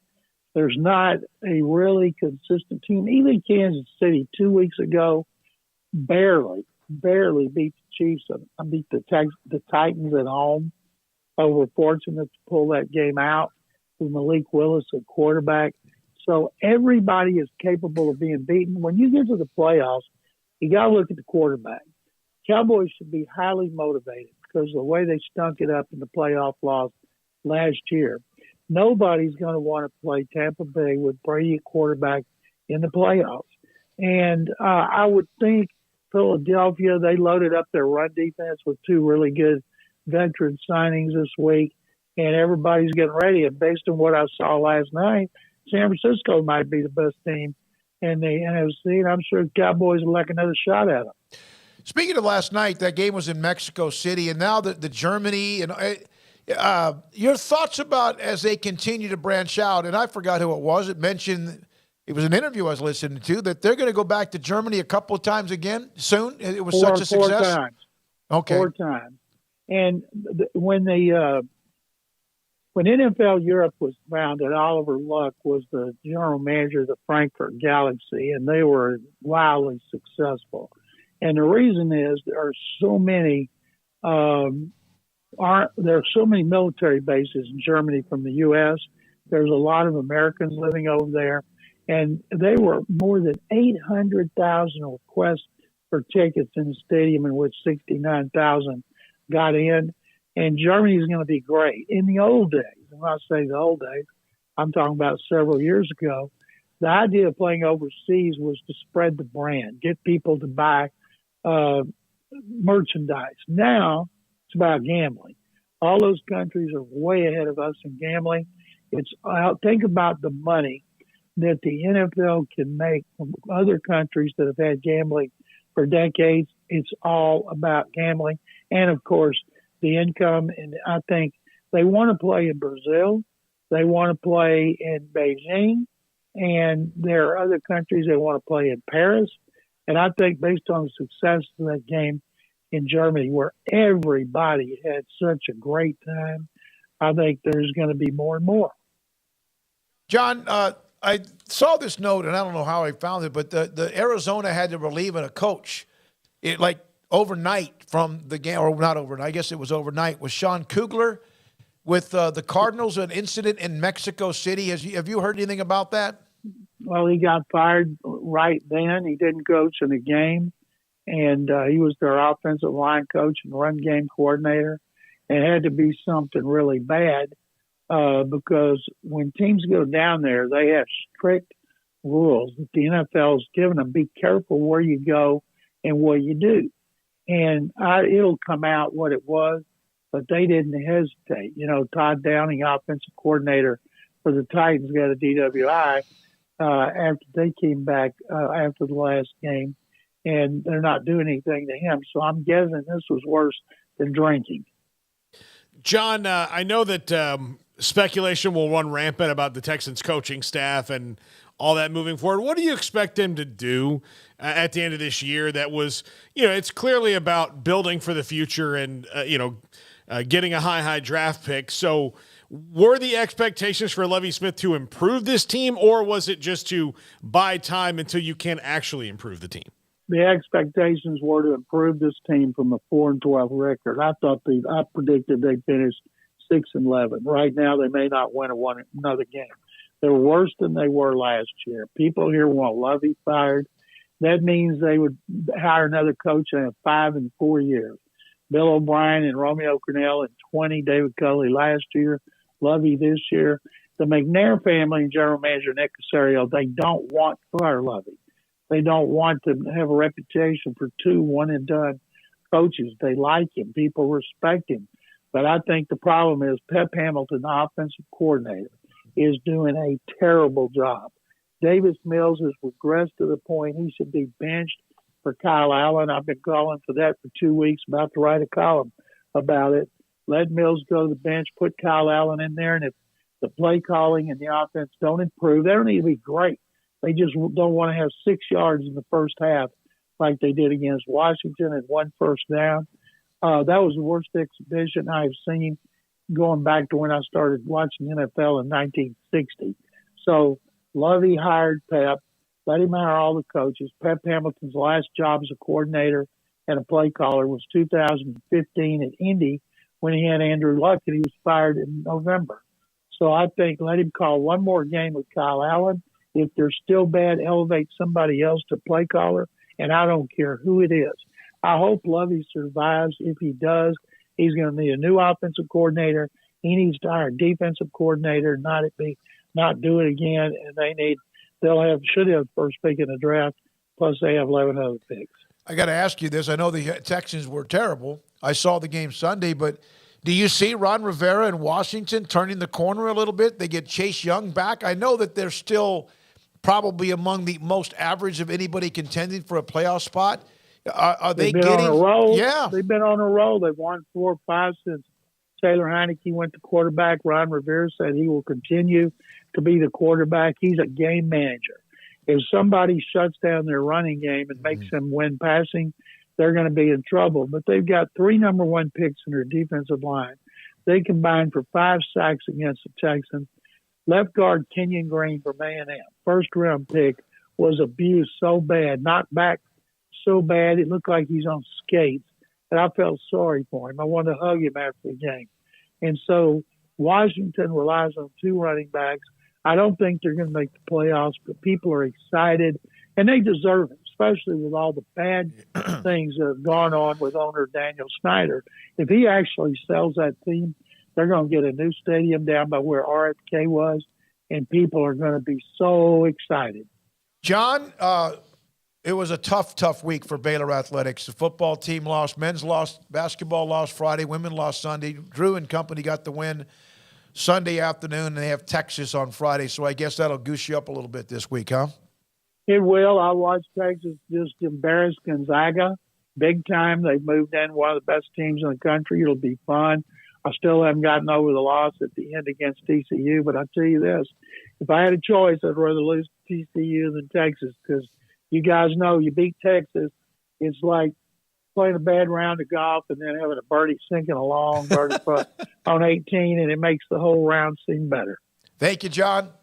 Check them, guys. Happy You too. Thanksgiving. Thank you very much, John McLean, Hall of Fame columnist. By the way, Brian Fisher reporting that Kalen DeBoer at Washington has agreed to a contract extension through 2028.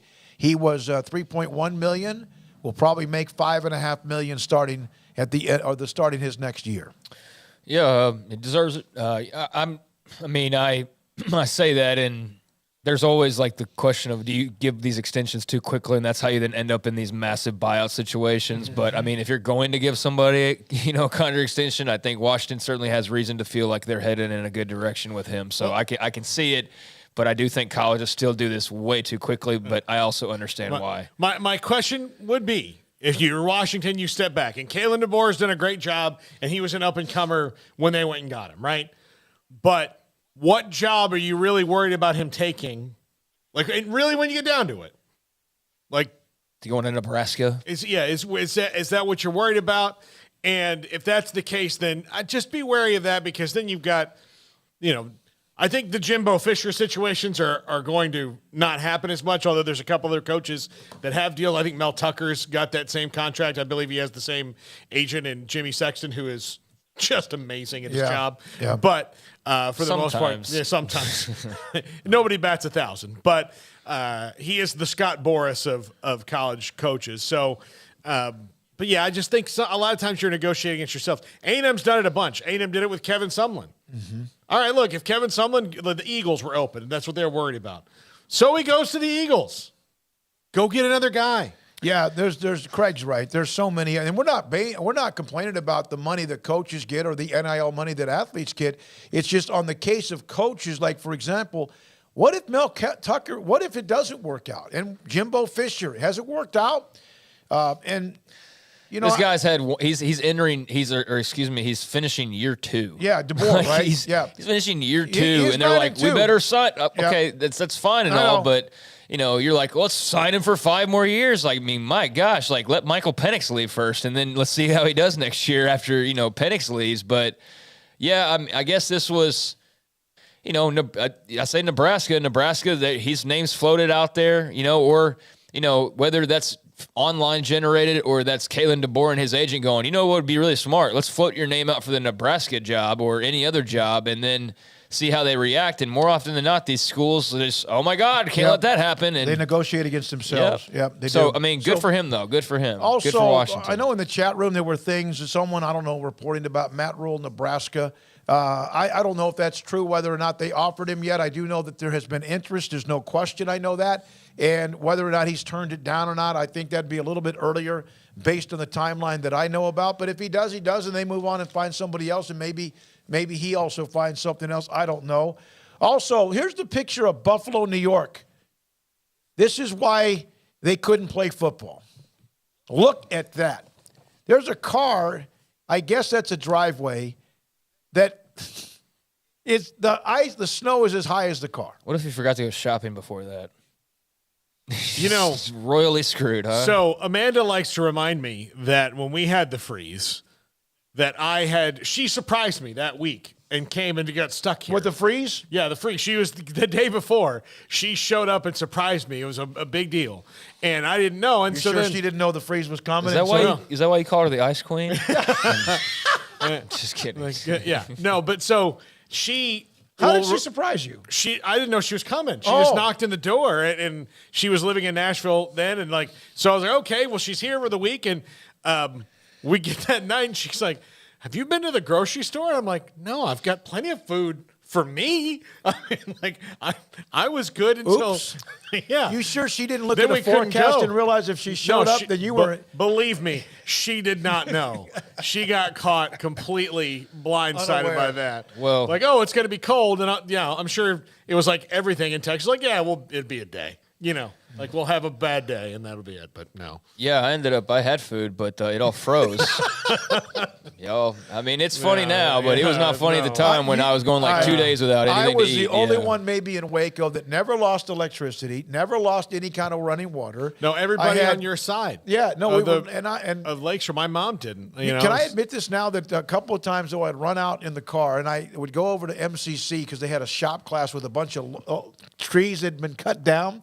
And got a couple of pieces of wood to keep my fireplace going because I didn't want it to end because it was brutal. And I wasn't the one, Craig was the one that almost froze to death, literally almost froze to death. Yep. All right, when we come back, Jacob Wilson, Jack McKenzie was here today. Garrett Ross was here today. Emery and Levi out there. God, whatever they're doing. Sports tonight at 10:30, but we're not done here. Our top 5 with Paul Catalina. His top 5 is next on 365 Sports.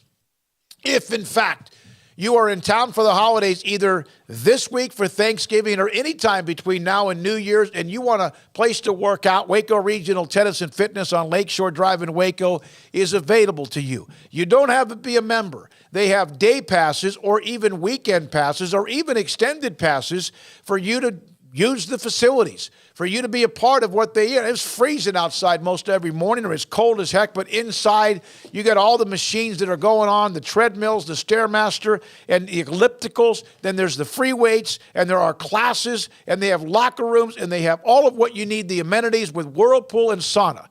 Right there. So if you're traveling in town to visit relatives or in town for anything else and you want a place to work out, they have day passes, weekend passes, and lengthier passes if that's what you want at Waco Regional Tennis and Fitness on Lakeshore Drive in Waco.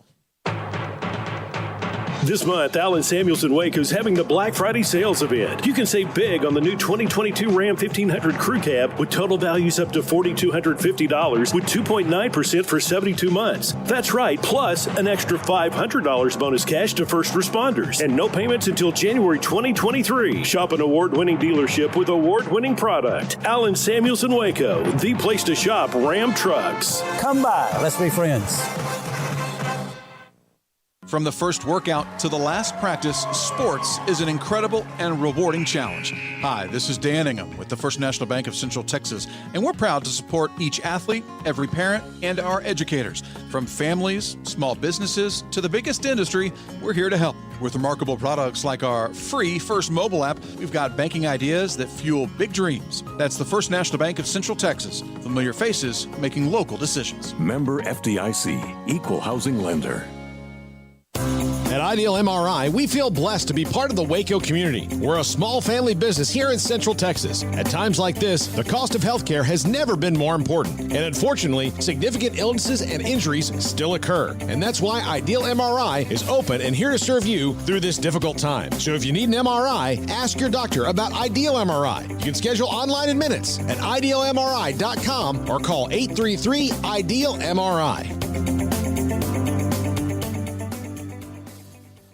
Pizza, burgers, and Bears football. There's no place around Waco that serves them all other than Bubba's 33. Come show your green and gold and enjoy some of Waco's best food and beverages while watching your favorite team, the Bears. When real Bears fans get hungry, Bubba's 33 is the #1 spot for ice-cold drinks, hand-stretched, stone-baked pizzas, and bacon-infused burgers. Join us for indoor or patio dining. Bubba's 33, Waco's restaurant and proud supporter of Baylor Bears football. Sick 'em, Bears! Riverbend Liquor and Wine, Lakeshore Drive and North 19th Street, right behind the bank, is a hidden gem in Waco. If you're a fan of bourbon, especially local Texas bourbons, that's where you gotta go. Balcones, TX, Devil's River, whatever it is, they've got it. Riverbend Liquor and Wine, plus the best selection of craft beers in Waco, seasonally churned out throughout the year. Whether it's spring, summer, fall, or winter, Riverbend Liquor and Wine, best selection of craft beers, a speedy drive-through window, and excellent customer service. Find out more on Instagram or just go by and see them. Lakeshore Drive at North 19th Street behind the bank. Don's Humidor, your home with a 48-foot walk-in humidor with the elite cigar brands from around the world, including the #1 cigar of the year, Aging Room Cuatro Nicaragua. Plus, they have the great brands like Macanudo and Artur Fuente, Rocky Patel, Aston, and so much more. CBD, Great for sore muscles, aches and pains, sleep, Vita Dreams, and anxiety, mild depression, general health and wellness. Their staff very knowledgeable on the subject. If anyone is curious about CBD, ask Carol and Ashley Don Humanor in the Townwest Shopping Center off Valley Mills in Waco. After my first car accident, I feared the biggest damage would be to my wallet. I expected a mountain of bills and a long, drawn-out process. But my Texas Farm Bureau insurance agent was there when I needed her and helped me get back on my feet and in my car in no time. Instead of a hassle, I got reassurance and a quick recovery. Stop by and see our agents at one of our 3 McLean County locations. Coverage and discounts are subject to qualifications and policy terms and may vary by situation. This is Paul Catalina's Top 5 at 5:55. Top 5 Heisman candidates update. I know I did this last week, but this is for you, Roger Dodger. Specifically for you. I did this for you because it changed in a week, and it will continue to change. So number 5, and this is a different, thank God, from the Athletics, so it didn't look like I lifted this thing completely, which I hadn't even seen it until we got to the show today. Number 5, Drake May at North Carolina. I still think he bears some consideration here for what he's done all year, but losing to Georgia Tech takes you to 5, and I'm not moving you above 5. Just can't do it. So Drake May is my 5th candidate, and I don't have a Heisman vote. So these are just what I think right here. Yeah, he's probably not getting invited to New York as a result of last week. I mean, potentially still could. It just depends on how many guys they want to invite. I mean, you don't have to have 5 there. You can have 3 as they've had in the past. So based on that, I mean, look, he didn't just, lose that game. He had no touchdowns in that game. Yeah. He had 1 pick. He threw for barely over 200 yards. I mean, that was not a good performance in any way, shape, or form. Easily his worst game of the year. That really knocks him down a couple of pegs. And he wasn't at the very top anyways, but he was a guy certainly deserving of some love. Now he's getting it. Now he's getting attention, but it comes on the heels of his worst performance. And he was trending upward a little bit. Had he had a really good last 3 games, including the ACC title game, you maybe throw him in to the conversation better. I picked him over Hendon Hooker for one reason, is that he's going to have 2 opportunities to put stats on the board where Hendon Hooker now won't. And I think Hendon Hooker's bubble kind of popped when they lost their first game anyways. Yeah, but in case people ask about that. Number 4, Blake Corum from Michigan. Depending on what happens this weekend, this could go up or down if he plays or not or how he plays. But I certainly think he deserves to be there no matter what. He's been the heart and soul of one of the best teams in the country all year long. Yeah, and you want to see these games like this one with everybody healthy, but by the time you get to the end of the year, that's almost impossible. And Ohio State's been without Smith and Jigba, so I don't know how to say they're fine with Harrison and others, but Corum, he is a banger, man. And I don't know what game it was, but I had not really heard much about him early on. He was doing well, but there was a game I watched, and he was everything advertised. He was the heart and soul of that team. Yeah, he's scored in every single game they've played. Every single one he has a touchdown. And that's so hard to do. I don't care what offensive style or what conference you're in or who you're playing. Well, and he would also, I don't know what would happen this weekend because he's not going to, be adding, looks like, but needs 500 plus yards to get to 1,000. Now that's going to, playing Ohio State need not to get to 1,000 or to 2,000. Okay. Sorry, Yeah. but yeah. Yeah, if you have a big game, and they did last year against Ohio State, then you play in the Big Ten championship game, then you play in maybe 2 games. Yeah, I guess he can still get there if he's healthy enough and has 3 big games down the stretch. Number 3, and this I will credit Jacob on. I had C.J. Stroud number 1 last week. C.J. Stroud has done nothing to not be number 1 except for this. We all thought he was number 1 or 2 coming into the year, and he's been really good. But he's just not, because they have not had that great win against a great team yet. Now, they've won all their games, but their schedule it's been a little bit like USC's, where the good was at the back end, right? And so Michigan this weekend could certainly change that. The Big Ten championship game could certainly change that. But right now, I'm putting it at number 3 because I think we all put him high up because he's probably going to be the first pick in the NFL draft. Well, that doesn't necessarily mean he's the Heisman Trophy winner, and he's not necessarily the best player on his team. So I'm keeping him at 3. I still think he's a great candidate and a great quarterback. I don't mean any slander to him. I just think that, but I credit Jacob for helping modify my opinion on this. He's a good quarterback. He's a really good college quarterback, and NFL, we'll see how all that goes because you never truly know. I mean, we've seen surefire guys end up flaming out hardcore, and guys that there's the whole Tom Brady story, but. He's been good. It's just like there's just been nothing about him that screams to me like that's the Heisman Trophy winner.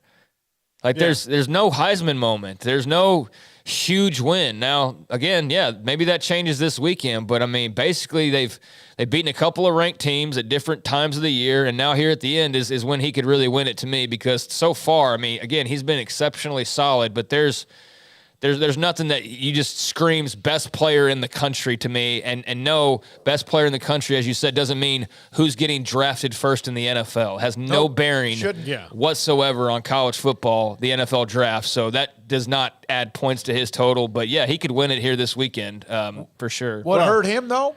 Wisconsin, not very good this year. Michigan State down. Iowa down. They might end up playing him again. His best game, though, was against Penn State in a battle against 13th ranked at the time, 354 yards, but the 1 touchdown. Scored through 6 against Michigan. There hasn't been, you're right. And the Notre Dame win earlier was more of a defensive game, 21-10. He has a chance to maybe jump into this bigger than he is now if he can have some sort of a game against Michigan. Yeah, I think he needs to. He's 1,500 yards behind what he did last year. Now, he doesn't. He lost some great players. But he also didn't need – I mean, they didn't need to because, again, their schedule – it's not their fault. Everybody. Yeah, it's not their fault that those teams are bad. No, it's not. It's not their fault. Just, you're right. Number 2, Max Duggan. And I am putting this out there in the universe because he is the out-of-nowhere guy this year. And he is all these guys – is the best story because he has been through it when it comes to being the starter for this team, and they've won every game this year, and he has willed them to victory several times. He's already had several Heisman moments. He's got really good stats. He doesn't have he has good weapons around him, don't get me wrong, but he would trade his for C.J. Stroud's as anybody would in a heartbeat. So he's doing this with a little bit less, and people constantly in the national media crapping all over his team in the conference. Oh, it's because those people are just so clueless to college football. But even the ones who play. But see, that hurts him, right? Yeah. That kind of stuff hurts him. And he deserves to be sitting there in New York as it stands right now. No, I agree. And, again, let's think about this. At the end of that game against Baylor, Henry Miller was out, Quentin Johnston was out, among others, and he found a way to get – and he made a couple of plays on his own and his legs to make sure they had a chance to win that game. If he had an SEC patch on his jersey, old P-Head and everybody else is trying to rag on him in the Big 12 would be the first in line kissing his backside and talk about how he walks on water. I mean, this dude's just go on TV and just lie to pander, and it's so obvious that it's kind of gross, but that's what they do. But, it's as simple as his jersey patch. If he played in a different conference, this wouldn't even be a question. He'd be already accepting an invitation to New York. Yeah. Number 1, Roger Dodger, Caleb Williams. All right. There he is. He was my 6th last week. He shot it to 1 with – they don't win that game without Caleb Williams last week. He played great. I've been convinced. You're like the wind blows and the leaves fall off the trees. That's what the Heisman thing is, though. I mean, you got to ride with it. I watched a lot of that game. He was great. He was great. He was fantastic in that game. And we already knew he was great. I had maybe been putting him out because, again, what was USC's big signature win? Well, dude, who's even watching? I mean, I am because I'm up, but I question how many people are even watching them because they're not even on TV, or when they are, it's late at night and for most of the country. So that's, I think, played into that's been to his detriment. I think at least early on it was, and then last week you finally get the big broadcast and you get the big top 25 showdown and he can show what he can do, and people are all of a sudden going, oh, wait a second, they've only got 1 loss. Oh, wow, look at his numbers. Oh, and then all the pieces come together.